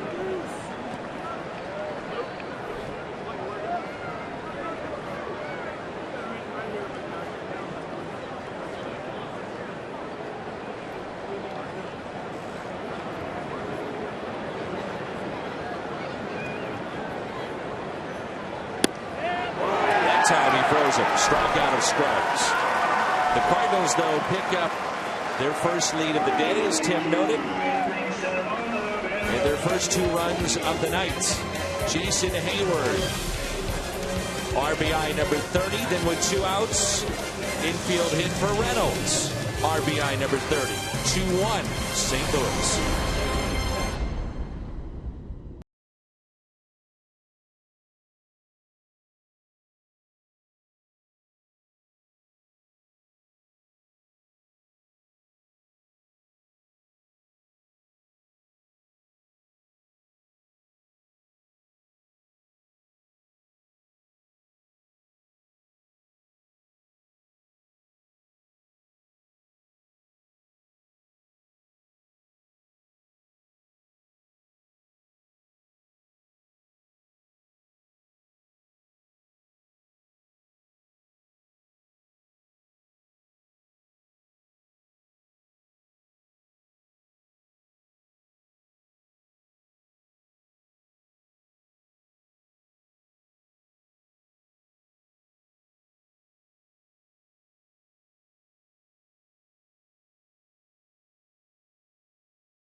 In Rizzo, Bryant, Soler. Big inning here for Cooney. Arquilla in the driver's seat. Most home runs since 2013. Stanton, Goldschmidt, Frazier, and Anthony Rizzo. We talked about in game 1, Tyler Lyons with 5 walks in that game. Really wasn't hurt by it, though. Although the pitch count got up there a little bit. Cardinals pulled him earlier than maybe they had to because of that. Cooney tonight has not walked a man. Reynolds over, out of room. Just imagine some of the folks watching at home saying Bartman. I mean, anytime a ball goes over there. How do you not think Bartman? Moises Alou would have to come out of retirement and play left field for the Cardinals tonight. I think the reaction by Alou is what set off everything else concerning that play. Marlins came back, won that game, won the series. That was in 2003. Hit the other way. And slipping again, but making the catch, Tommy Pham.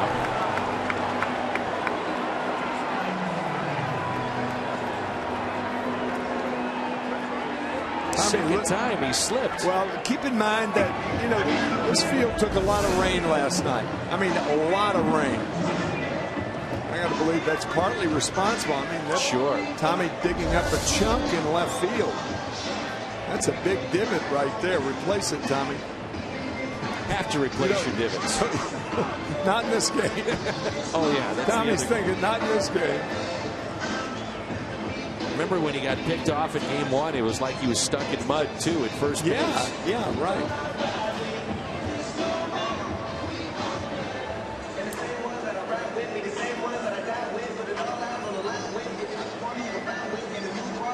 Molina, a quick visit with Cooney, who looks like a completely different pitcher tonight than the guy that we saw with his first major league start against the Phillies in that day game earlier this year. Relaxed, calm, and this is the pitcher that we've seen in spring training too. Well, again, sometimes you just can't explain confidence, but you can see it in his gait, his rhythm, his cadence. And a little help from the strike zone too. That time he did. 1 ball, 1 strike. Bryant is 0 for 2. He's flying to center, also grounded out to third. Molina sets up way inside. Cooney hits a spot. Let's see if he goes outside with this pitch. You brought up a really interesting point. The flight of the ball off the bat of Bryant, even on the foul balls. Towering. Yes. His lift power. Some guys are as strong as the next guy, but some guys simply do not have lift in their swing. Good example of that to an extent is Holiday. Holiday hits line drives. Not to say that Bryant doesn't, but you don't see the high arcing home runs off the bat. Usually, not all the time, but usually from Holiday. Matt told Jimmy Hayes that earlier in the year. And that will be it for Tim Cooney. It'll be a double switch. Cardinals will go to their pen after the walk to Bryant. First walk issued by Tim Cooney tonight, so the tying run is on. The go-ahead run will come to the plate. Mr. Double Play coming in. That's Seth Maness.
Interested fans can take home a one-of-a-kind beach towel presented by Apple Vacations.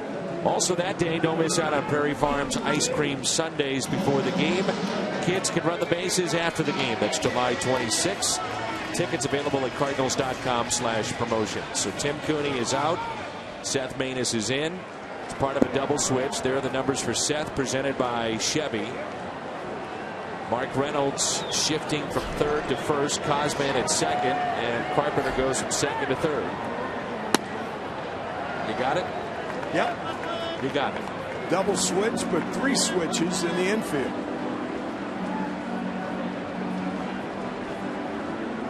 So 1 out, 1 ball, no strikes. Jorge Soler is fly to left and also struck out.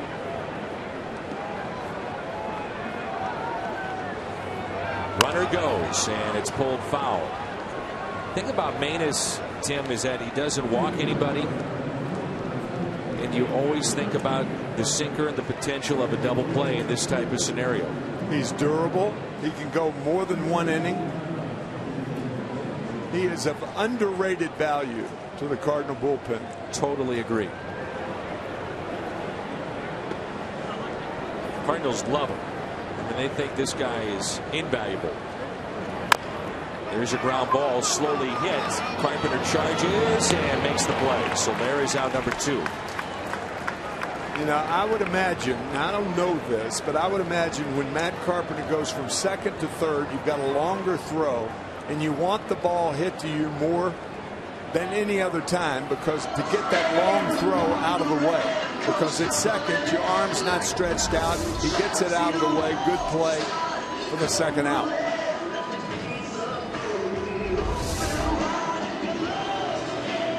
Joe Madden goes to his bench. It'll be Coghlan pinch hitting for DeNorfia, who is 0 for 2 tonight.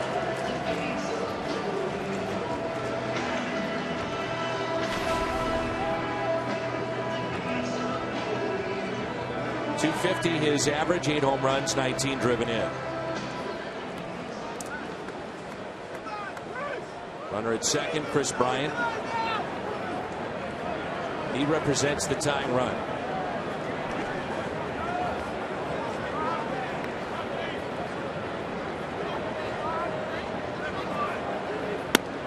Fastball and a strike. Cardinals get 5+ out of Tim Cooney tonight. 5 1/3.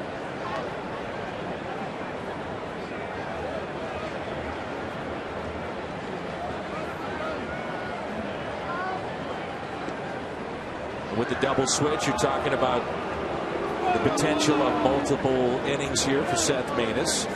Pitches into the 7th potentially. One of the reasons Mike Matheny did that. Seagrass the 8th potentially. Rosenthal the 9th. Misses in. 1 ball, 1 strike. Maness looks back and wonders where that pitch was. 1-1 the count. Well, Seth, you're not the only one tonight. Come on, Chris. Get in line. Get a ticket. Get in line. There's many that have wondered the same.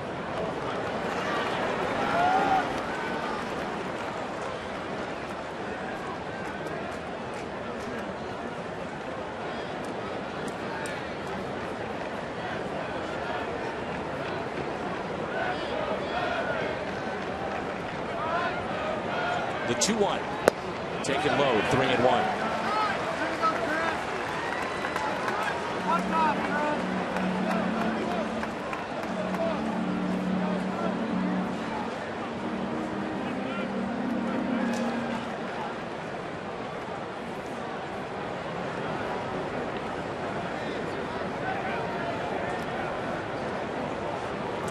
Pitch. Seth Maness has recorded 24 strikeouts to 2 walks this year, with 1 being intentional.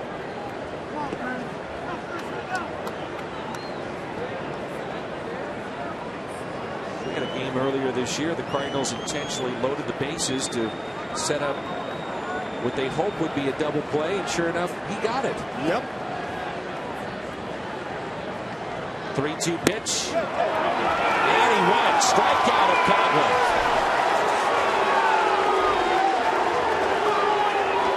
Home plate umpire called it. Once he calls it, there's no checking with the third base umpire. Had he looked immediately, then they may get the call.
A home run, the Gateway Honda dealers will donate $1,000 to the Make-A-Wish Foundation.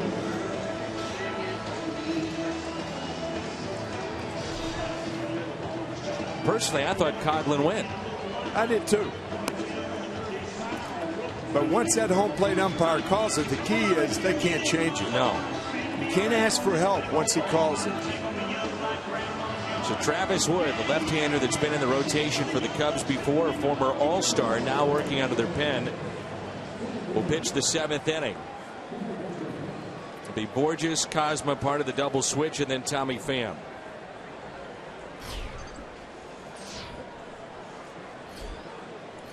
Cardinals would love the split in this doubleheader. Then Michael Wacha going in Game 4 tomorrow.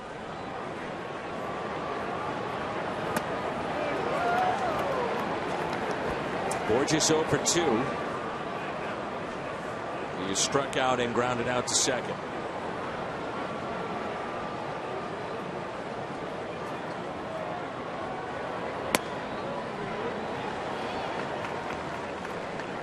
Oh, 2 the count.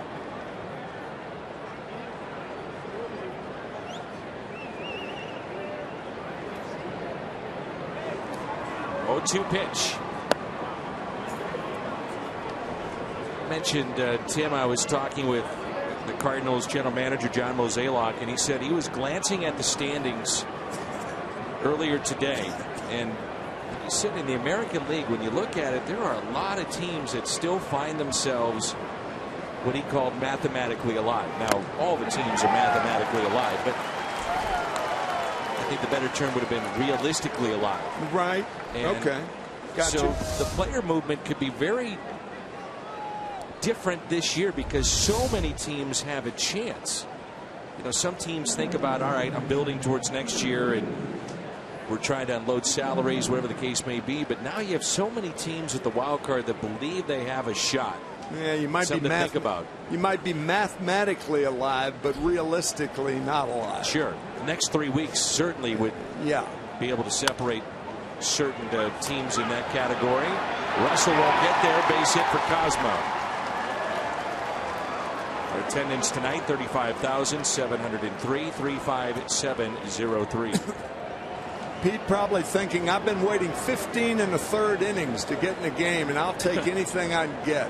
Got a plopper to right field.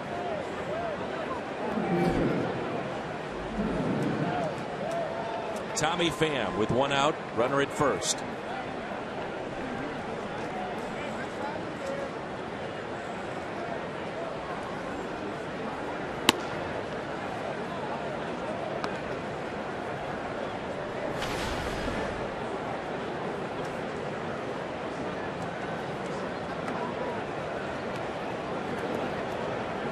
Pham has grounded out twice and struck out.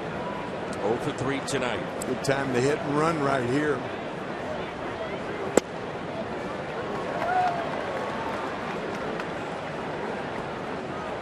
See Pham not happy with his strike zone, was really frustrated back in the third. A pitch that was low and away. Yeah, the one thing about being young is you can't argue. No.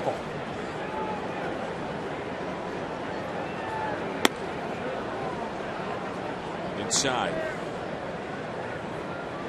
Umpires talk to each other. Reputations are formed. Yeah. Veterans have the longer leash than the young players, for sure. Sure.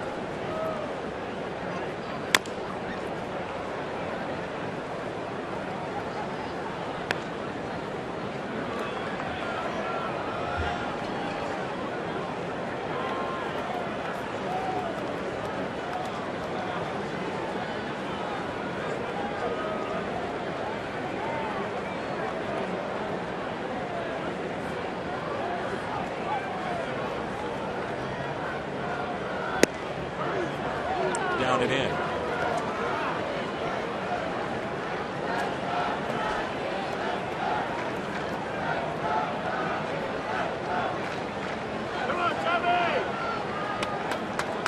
See if they start the runner on 3-2. Short lead by Cosma. 1 out. There he goes, and the pitch is taken for a ball. Runners at first and second. And a Mazda game summary. 2-1 the lead for the St. Louis Cardinals. Tim Cooney 5 1/3. Hayward is 2 for 3 with a run scored. RBI tonight. Beeler, young starter for the Cubs, 5 innings, and Teagarden is 1 for 2. Here's Carpenter, and Carpenter tonight with a run scored. 1 for 2. Was called out on strikes back in the first and single to right field, and that was in the fourth.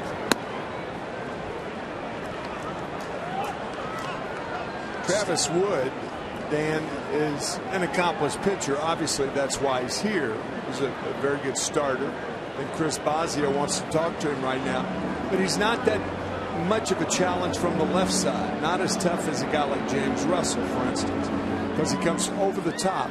You see him clearly. No deception in dropping down. It's part of the Sean Marshall deal with Cincinnati. Marshall just has not been able to get healthy, and he was a dominant, hard-throwing lefty. To an extent, reminds me of Segrist for the Cardinals. He was too good here. They used him too much in a losing effort. Yeah. You know, when you think about it, they never had a contender with him. But Sean was one of the best relievers in the National League for about 3 years. Durable, tons of appearances, but a hard thrower. Took its toll. There's a 1-0 pitch. And Carpenter with a drive opposite way. That'll stay in the ballpark. Cosma tagging up from second to third, but he'll stay put.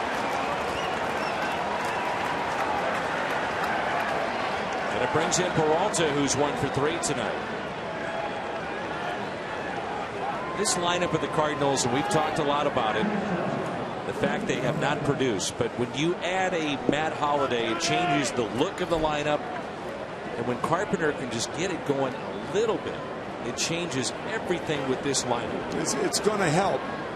But even with that lineup, earlier in the year, they had problems scoring with Matt Holliday and Matt Carpenter. And I know Carpenter getting it going is going to help.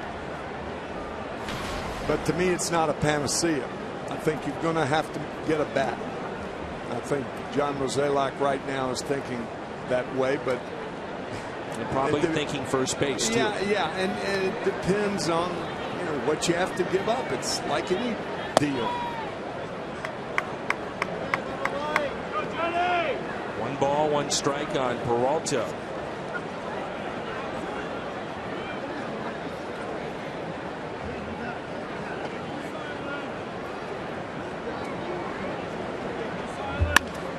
Sharply hit, diving stop by Bryant, and the force play at second base takes a hit and an RBI away. Nicely done from the all-star rookie Chris Bryant. Time to stretch here at Wrigley. Tonight's guest conductor for Take Me Out to the Ball Game.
What he's been able to do here tonight.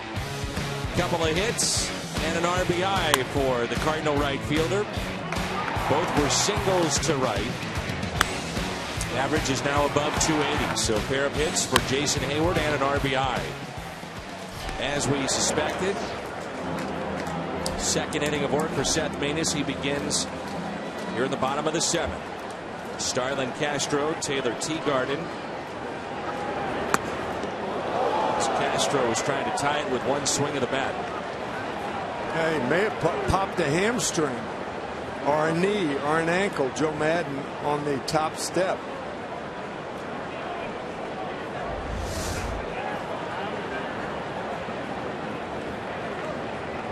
That's a fastball swing and a slider. Joe Madden during these replays came out to check on him. He says he's fine, stretching a little bit outside the batter's box, and it's 1 ball, 1 strike on Starlin Castro.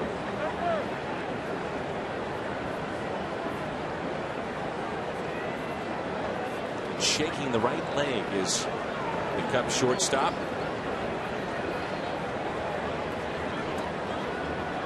Well, we have a moment. Friend Rip Rowan, who works in the clubhouse for the St. Louis Cardinals, and all of us want to wish get well wishes to Ed Martin, who's watching us back home in St. Louis. Ed, get better, get to the ballpark very, very soon. 2 balls and 1 strike here on Castro.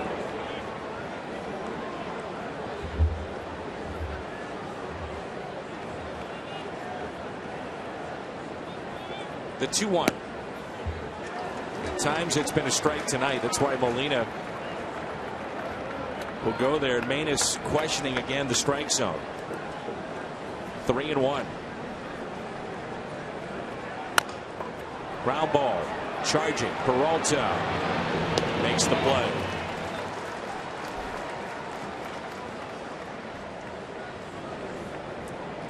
DraftKings players to watch: Rizzo, Harper, Goldschmidt, Nick Ahmed.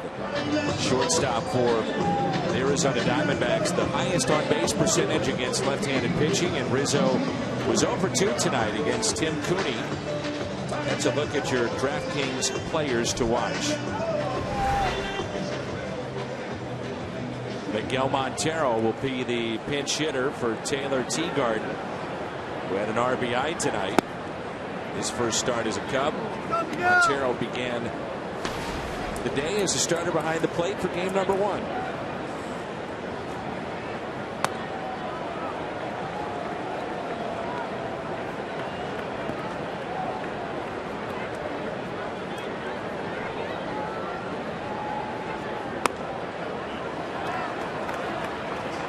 Miguel Montero is a powerful hitter. He's got 107 home runs in his career. Only 32 years old. This guy's got pop. I always thought he was a good player with Arizona. Durable too. Yes. He, along with Molina, have got the most innings in the National League last couple of years.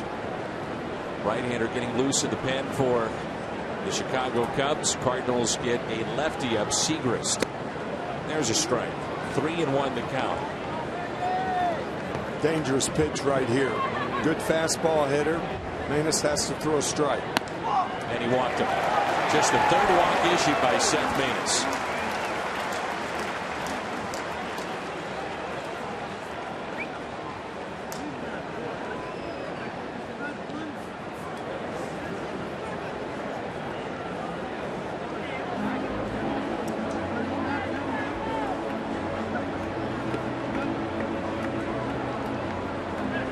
Waiting for a hitter from Joe Madden's dugout.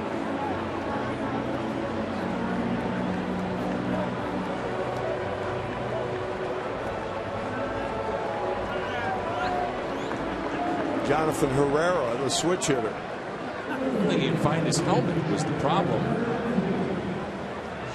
That's definitely not his. He wears number 19, I believe. Too small. Look, the helmet doesn't fit. Jonathan, go back to the dugout and get another helmet. It doesn't fit. He's wearing the helmet of Mike Baxter.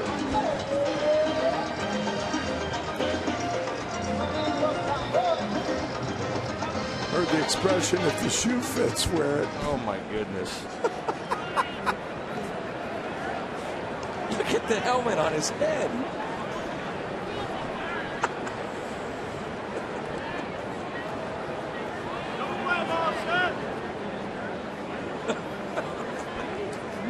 This is the big leagues, right? It's supposed to be. He's going to have it like Bartolo Colon. He's going to take a swing and the helmet's going to go flying off. Right. Outside, ball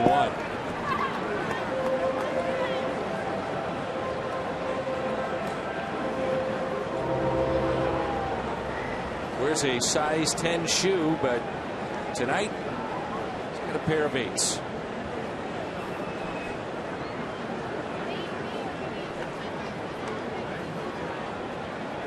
Can't be comfortable to hit like that. No. Ooh, it almost came off too. 1 ball, 1 strike.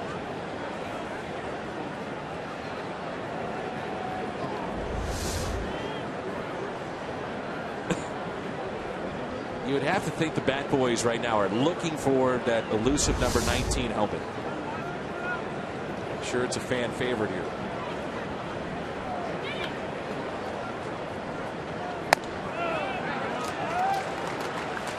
Two balls and 1 strike.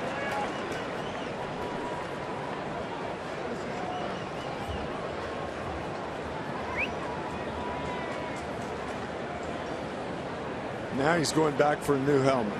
There you go. Oh, yeah. Wait a minute. Now he's wearing number 8. It's Chris Coughlin's helmet. Looks like it's too big. Like a shoe sale.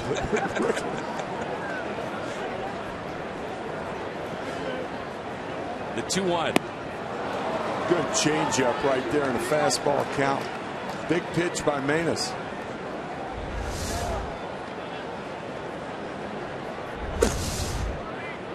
2 balls, 2 strikes, 1 out, and a runner at first base. Maness has been a double plays machine over the last couple of years. Gets the ground ball past the diving Mark Reynolds and into right field. Montero will stop at second base, and the tying run is in scoring position.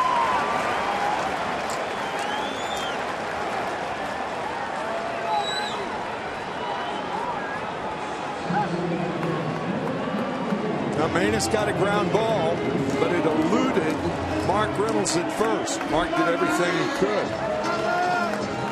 Montero may have gone to third, but he had to hold up for the ball to pass him. Watch. Yep, jumped over it. Then had to stop at second.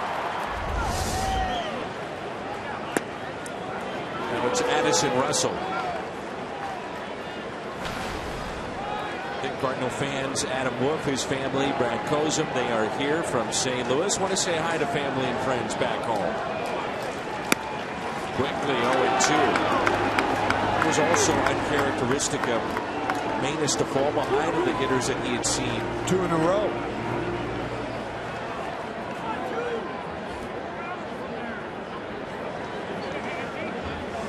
The 0-2 pitch. And it's 1-2. Russell is flying to right. He's also flying to left.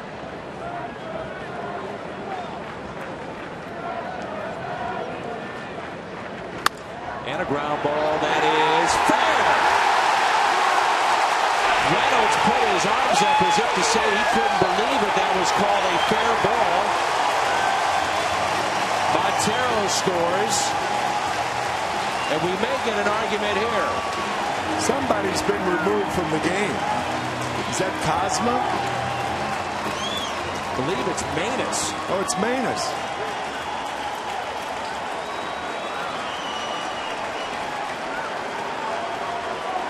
That ball looked, with the naked eye, it looked like a foul ball to me. Remember, it doesn't matter where it lands after it goes over the bag, but whether it goes over the bag.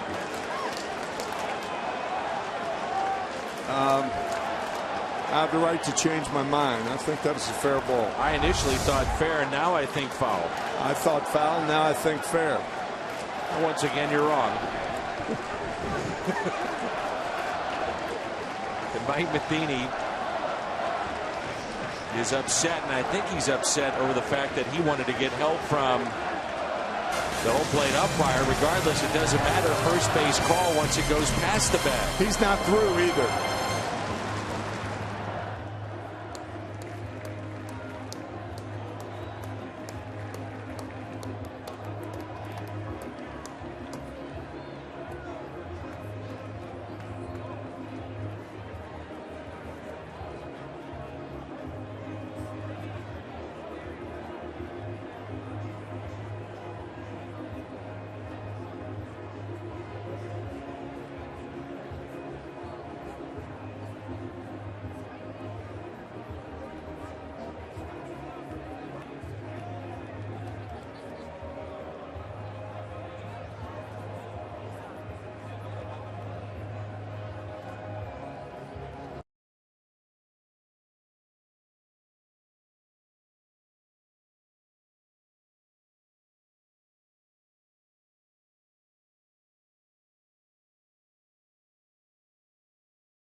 And upset Again, he thought that ball was foul. You know, Dan, when you think about it, watch Addison Russell out of the batter's box, because he hesitates running toward first, thinking the ball may have been foul.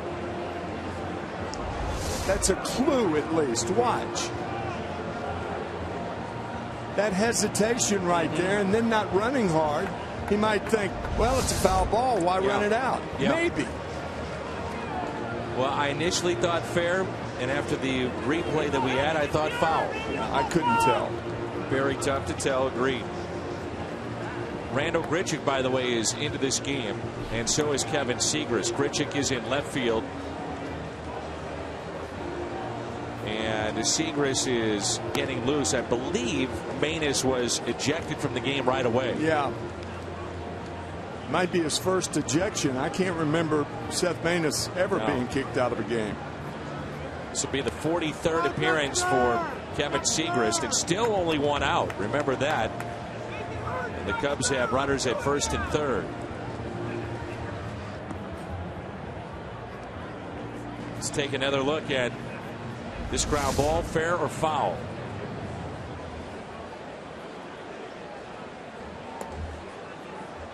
It lands on the other side of the bag, foul.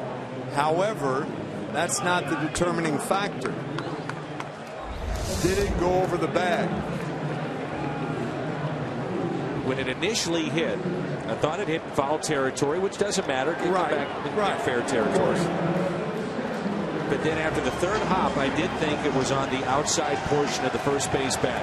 But again, very, very tough to tell. I think Mike Matheny was trying to get the home plate umpire to converge Exactly. with first base umpire Pat Hoper. Ask for help. Ask for help. What did you see? Right. And with that, now this game is tied at 2-2. Runners at first and third. The batter is Dexter Fowler. Came in hitting .340 against left-handed pitching. Middle infield playing at double play depth.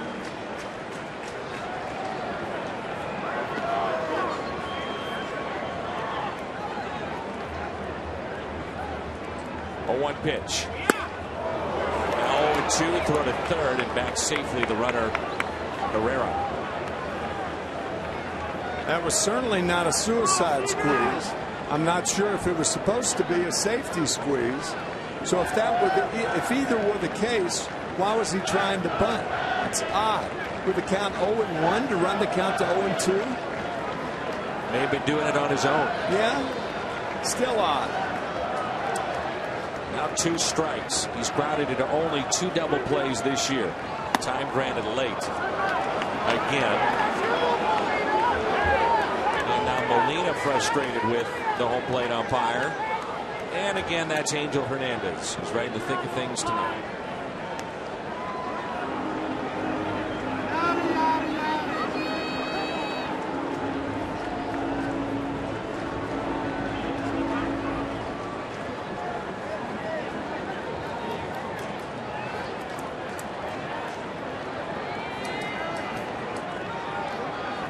The 0-2. The Cubs may have just scored the tying run with a ball that was never in fair territory, in a play that's not reviewable. Going to ask for help with the home plate umpire, but again, all for naught. This game tied at 2-2.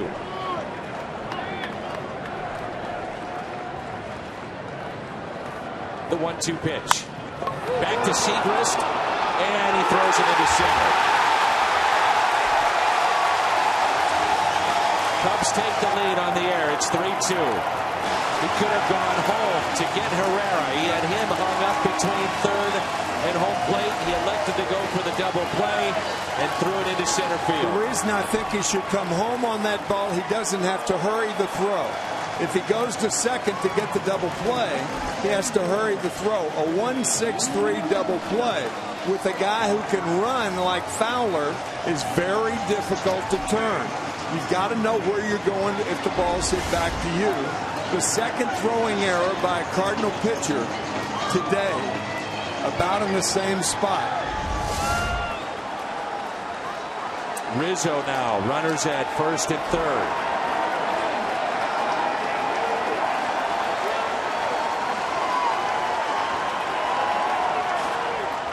Fastball and a strike.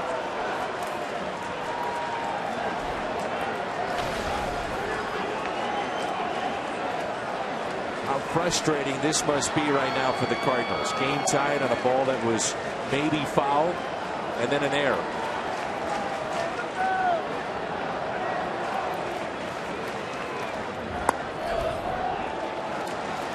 One ball, one strike. We talked about it last night, how the brilliant defense of the infielders of the Cardinals have played this year. And now 2 throwing errors by 2 pitchers. And this one, obviously, the more serious of the 2. 1-2.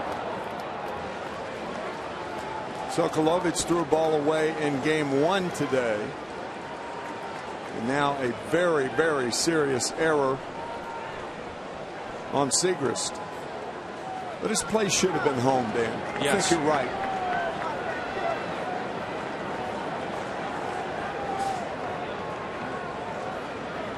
One-two pitch, breaking ball, hit out of play. Yeah, easily had Herrera hung up between third and the plate. You simply can't take a chance. The double play's got to be perfect. The throw to second's got to be perfect. You've got a fast runner in Fowler.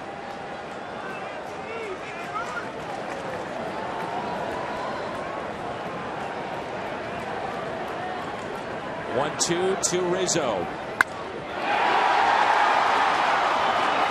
Catch will be made. Runner tags up. That will make it 4-2 Chicago.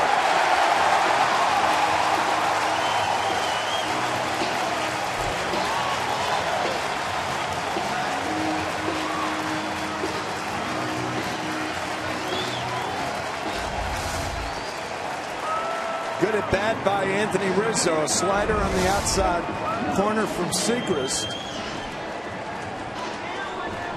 Rizzo with another RBI. Had a couple on a 2-run home run in game 1.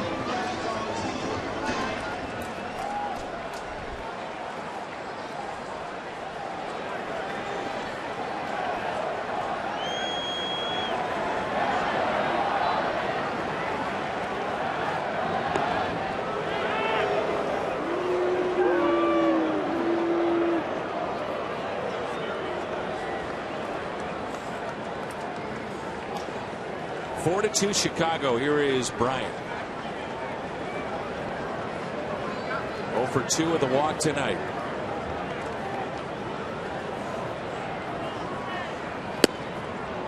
The Cardinals do not come back. This will be one of their more frustrating losses of the year. More frustrating days, really. Yeah. Long day of baseball. You drop 2, but still long ways to go.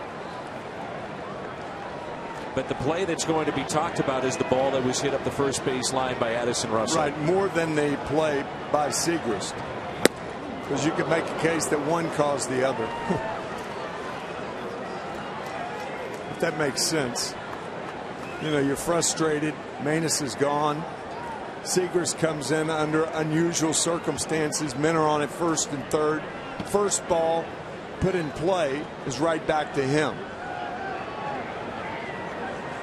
Here's a 1-1 pitch.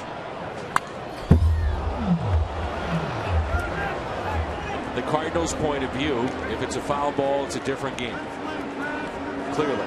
No question. And then the play by Segrist with the runner between third and home. And they had him dead to right. I mean, he wasn't even halfway home when Segrist got the baseball.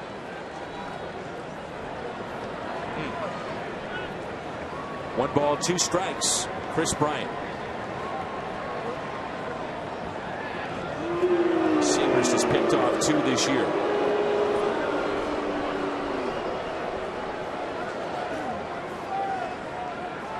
We mentioned it in game 1, but once again the Cardinals burned by a pitcher throwing to a base.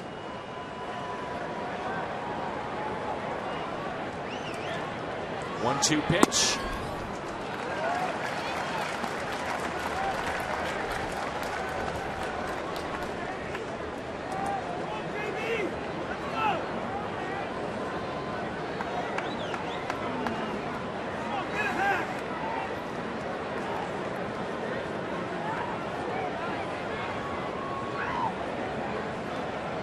2-2 to Chris Bryant.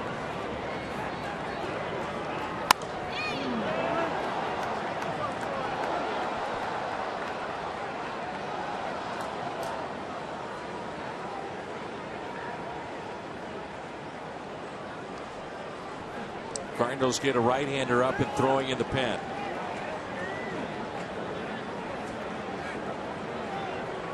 It's Carlos Villanueva.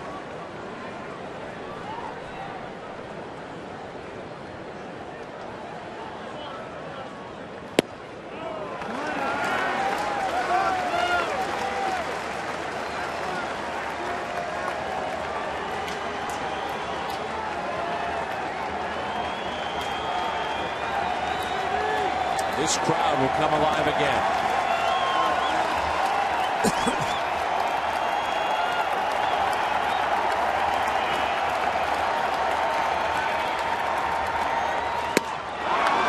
Strikeout of Bryant.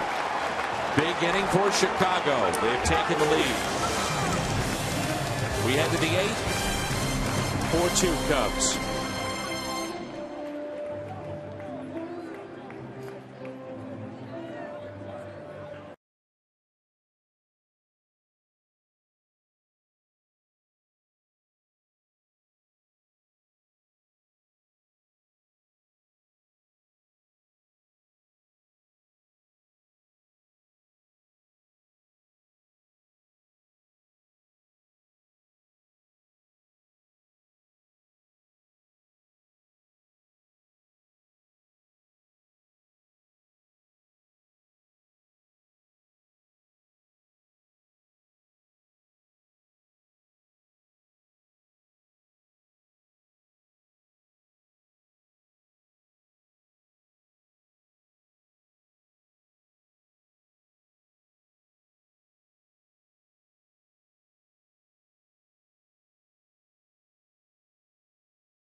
Let's go to our studio and a Bomberito Sports Update.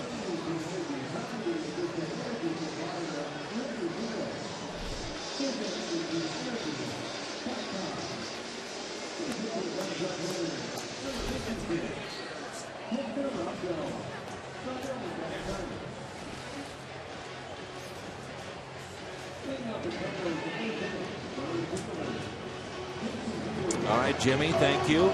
Hector Rondon, who has closed games out, has worked at middle relief. He's been a setup man. He will pitch the 8th inning for the Chicago Cubs. Rondon is in a bullpen that has turned out to be fairly tough here the last couple of weeks for the Cubbies. Montero stays in the game. He's catching, and Herrera is at second base.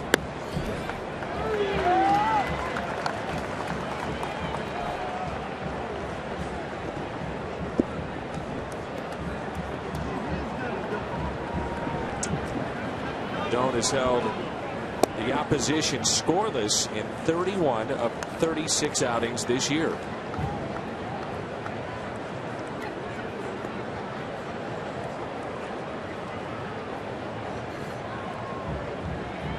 Here's a 1-1. 2 balls and 1 strike on Jason Hayward. He's had a couple of hits tonight and an RBI.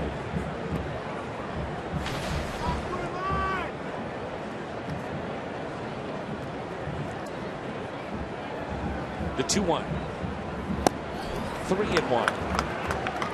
We mentioned earlier the Cubs have been using Jason Mott in save opportunities. Rondon was a closer for a while. They have got hard throwers. Stroke. Yep. Rondon. Mott. Good time to take a pitch with the Cardinals trailing by 2. Broken bat into center, and the catch made by Starlin Castro. The reason it's a good time to take the pitch by Hayward is that you're going to get the same pitch 3-2 that you got 3-1. You're trailing by 2. Even a home run draws you 1 run closer. Cardinals need base runners. Good numbers for Molina, 4 for 6 against this right-hander. That, of course, in the modern game is antiquated thinking. Man, is it but ever, it's though. not antiquated thinking. I always found it interesting. I've said this before, but I used to ask Tony La Russa, when your team is trailing in the 9th and you see a hitter go up there and swing at the first pitch, does that bother you? You know, normally they always say, well, take a strike, if not 2. Mm-hmm. And he said no, because of the specialization of the game. Mm-hmm. That's it down the right field line. I remember you telling me that last year. Which makes sense. I do get it. I get some of it. Some of it, yes. You can get it and not agree with it. And what he was saying basically is that because of the split fingers that you see now, cutters more prevalent, slider too. Molina pops it up, but you may only get 1 pitch in an at-bat to hit, so if that's your pitch, go for it. Well, but it's 3-1, and I will guarantee you that Rendon threw 3 out of 4 balls. He's going to get the same pitch to hit 3-2 that he did on 3-1. 1-2 here on Molina, now 2-2.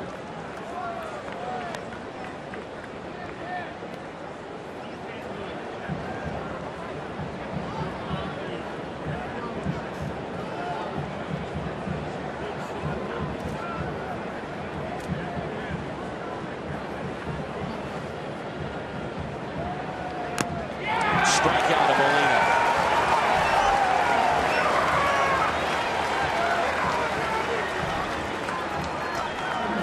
Two down.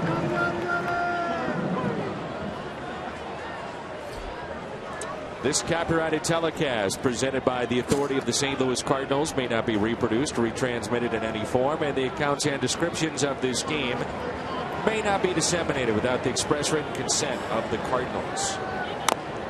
Reynolds off the end of the bat. Rendon flips to first, and a scoreless 8th.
Fox Sports Midwest brought to you by Budweiser.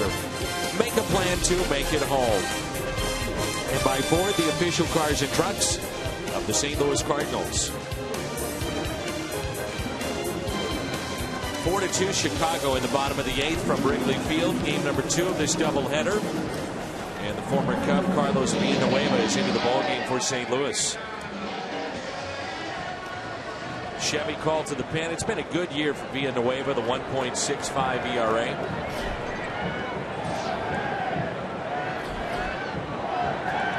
And a fastball taken outside. Jorge Soler. Then Coghlan and Castro for the Cubs. I'm sure it'll be debated an awful lot of the postgame show with Jim and Rick as to whether or not that was a fair ball. You know, watching the replay, the initial bounce I thought was foul. The next one was close if it was on the line, and then I did think it was a foul ball, but no help from the home plate umpire, and I think that's what Mike Matheny was asking for. Why didn't you ask for help with that? You know, the one guy who didn't argue? Molina. And Molina had the best look of any of the Cardinals. Certainly better than Manus, who was run. He's looking right down the line. He has the same view as the home plate umpire. Good point. Hadn't thought of that. I was thinking more of Reynolds' reaction at first when his hands were right. up. But Mark doesn't have the best view. He's looking over the line, over the bag.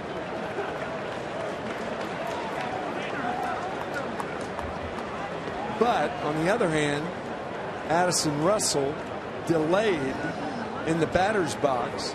Now maybe that was because the ball went foul and then took that quirky kick over the bag, if it did that. That's ripped into right center field off the bat of Soler. Big man can run. On his way to second, he'll stop there with a double.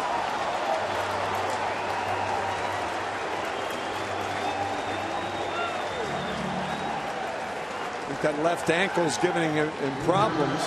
Otherwise, he's on third base. Yes, easily. Choose Nissan.com drive of the game off the bat of Jorge Soler as the Cubs tried to add to their 2-run lead. See what they want to do with Coghlan here. They want him to bunt. Swing away.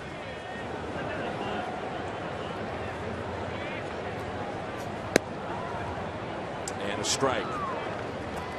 Clearly Villanueva not a hard thrower. You would think that Coghlan would have a chance to at least pull the ball to advance Soler. That's right.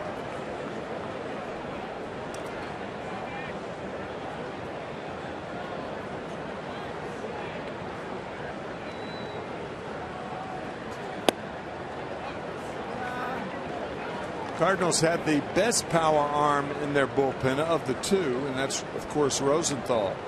Seager's the hard thrower. They just don't have as many hard throwers as the Cubs do. Could change with Jordan Walden coming back. Right, right. That'll happen shortly. Pulls the ball to the right side. Advances from first, or rather from second to third. That's Soler. And there's one away. That's the one thing you got to remember with the Cardinals. They'll play the infield in here with one out. They've got Walton coming back, Matt Belisle coming back, Holiday coming back. And there's some things looking better as we get towards the break. Jaime Garcia coming back. You get more of the look of the complete team that they are. There's Castro, who was even running awkwardly to go catch that fly ball in shallow center after an odd swing. His previous at bat, he had to shake out the right leg. Looked like he was hurt a bit. Major league average in this spot, 51%. Runner at third and one out. That seems awfully low, doesn't it? It does. 1-0 pitch. The fly ball driven out to right center field. Borges in the gap makes the catch. So there will tag up 5-2 Chicago.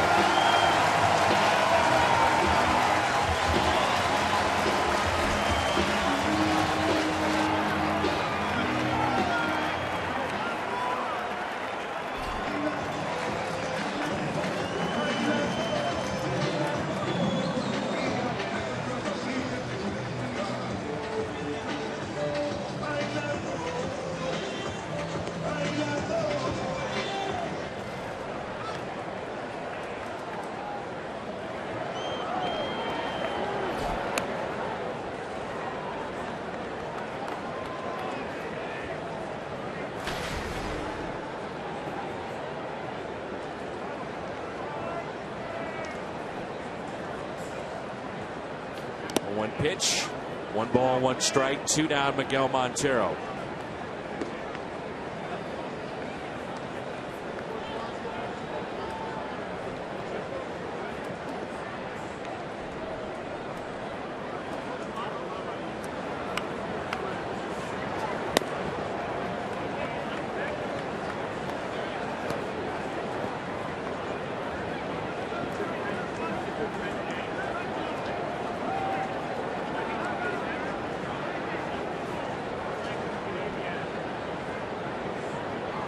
The 2-1 pitch. 3-1.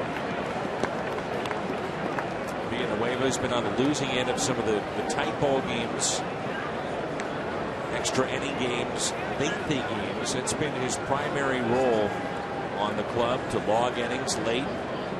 Sometimes it's a blowout either way. Pitch taken high. The 2-out walk. One of Carlos's toughest losses, that home run ball hit by Will Venable. 2-run shot last Thursday night against San Diego. Does he have the right helmet on? Number 19 with the 19 on the back of the helmet. He's got it. He found it.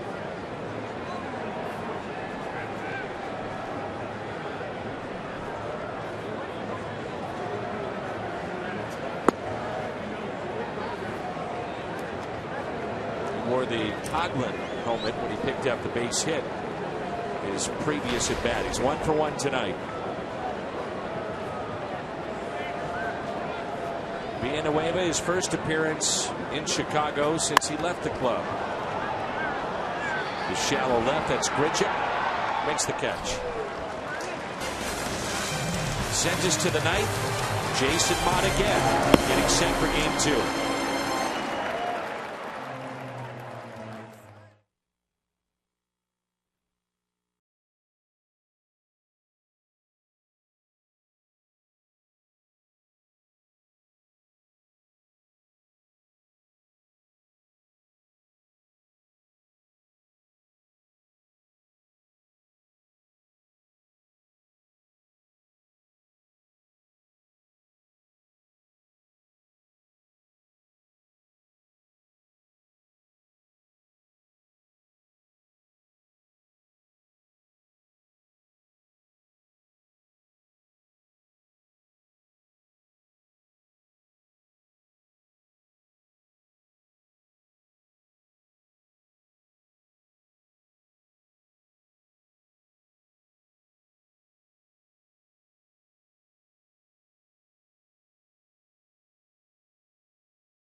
Opportunities are Chevy called to the pen. Saw him pitch it game number 1. Now he'll get game 2. 5-2. Chicago with the lead here at the top of the ninth. Randall Grichuk will be the hitter.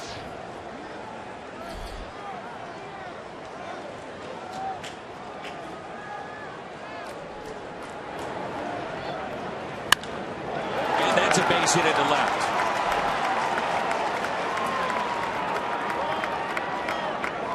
Second hit in this series for Grichuk.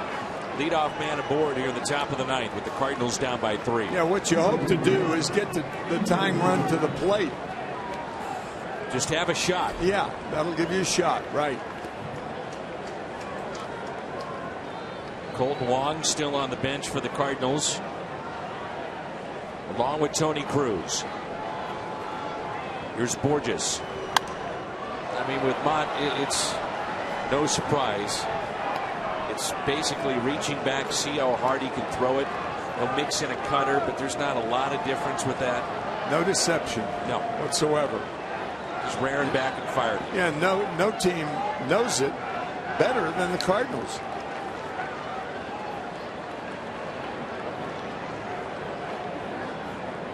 Oh, 1 pitch.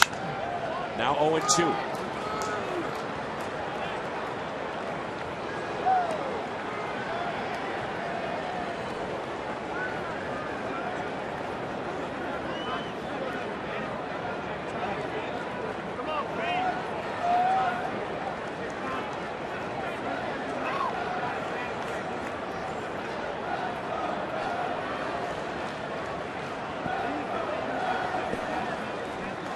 Two pitch. Chopped foul. Mott will walk around the mound. He'll take off the helmet. He'll smell the inside of the cap. Rub his head. As long as you don't do that during the off season. Maybe around the dinner table. Merry Christmas, kids. Boom, boom, boom. You know.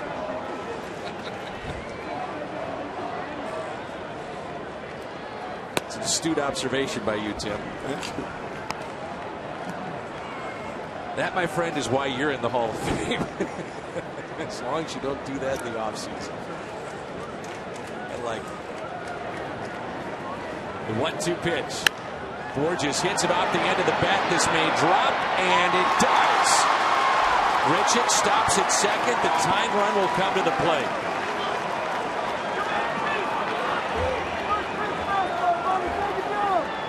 It's pretty obvious when you think about it. Colton Wong is not out on the on-deck circle. If he were well, he would be. So it's up to Pete Cosmo.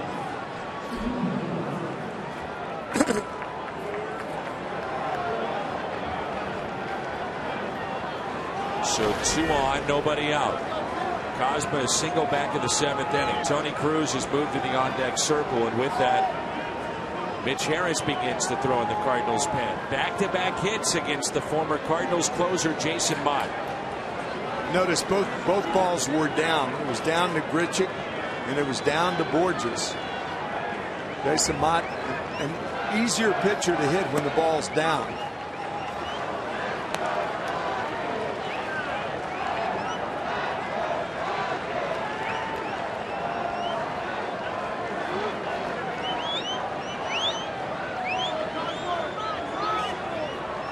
Tying run at the plate. 1-0 pitch. Cosmo with a drive out to right field. Well hit. Soler backs up, makes the catch, and the runners don't tag. It doesn't matter though.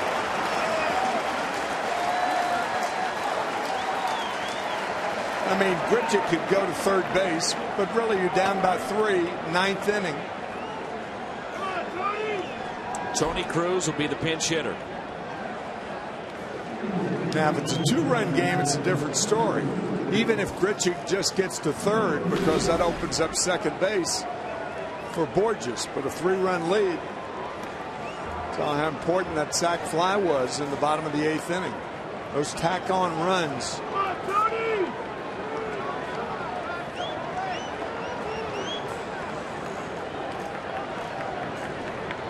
Tony Cruz.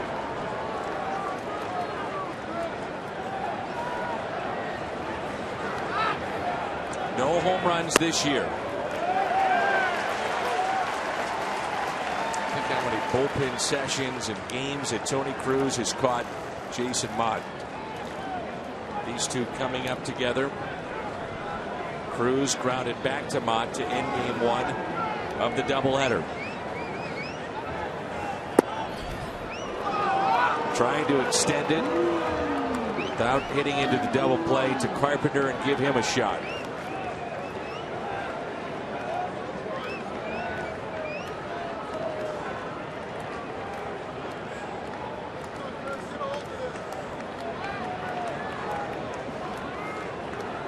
1 ball, 1 strike.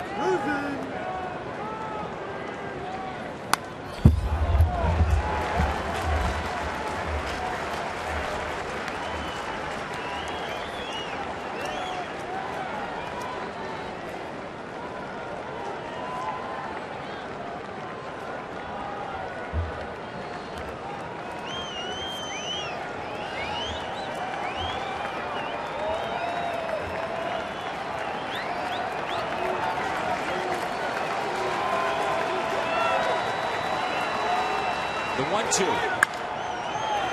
Base hit. Grichuk being waved in. He will score. Tony Cruz comes through. That ball was down, too. Down inside part of the plate, going under the glove of Chris Bryant.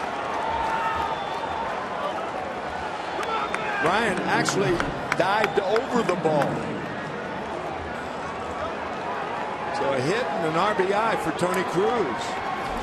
All started so innocently. Will Joe Maddon now get his bullpen rolling? And again, Tim, good observation. That ball was down. Chris Bosio out to visit to give now it looks like a left-hander,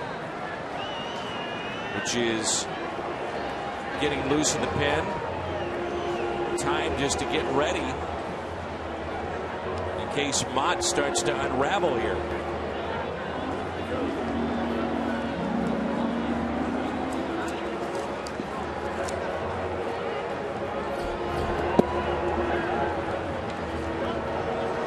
Was the starter the other day for the Cubs. That's Clayton Richard. They picked him up in a trade. He came back from surgery. First start in the big leagues was over the weekend against Miami. Pitched well, too.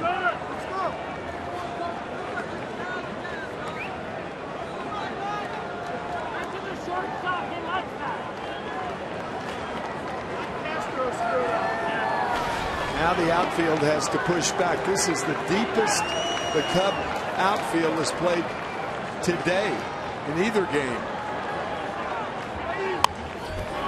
First pitch popped up. Playable. Bryant.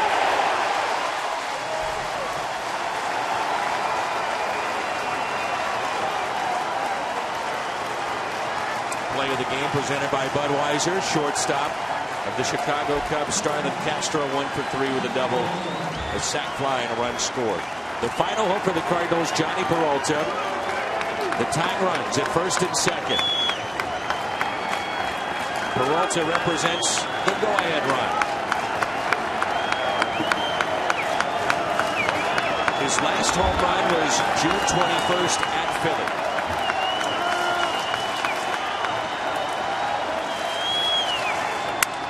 Broken back, ground ball to short. This should do it. The Cubs sweep the doubleheader.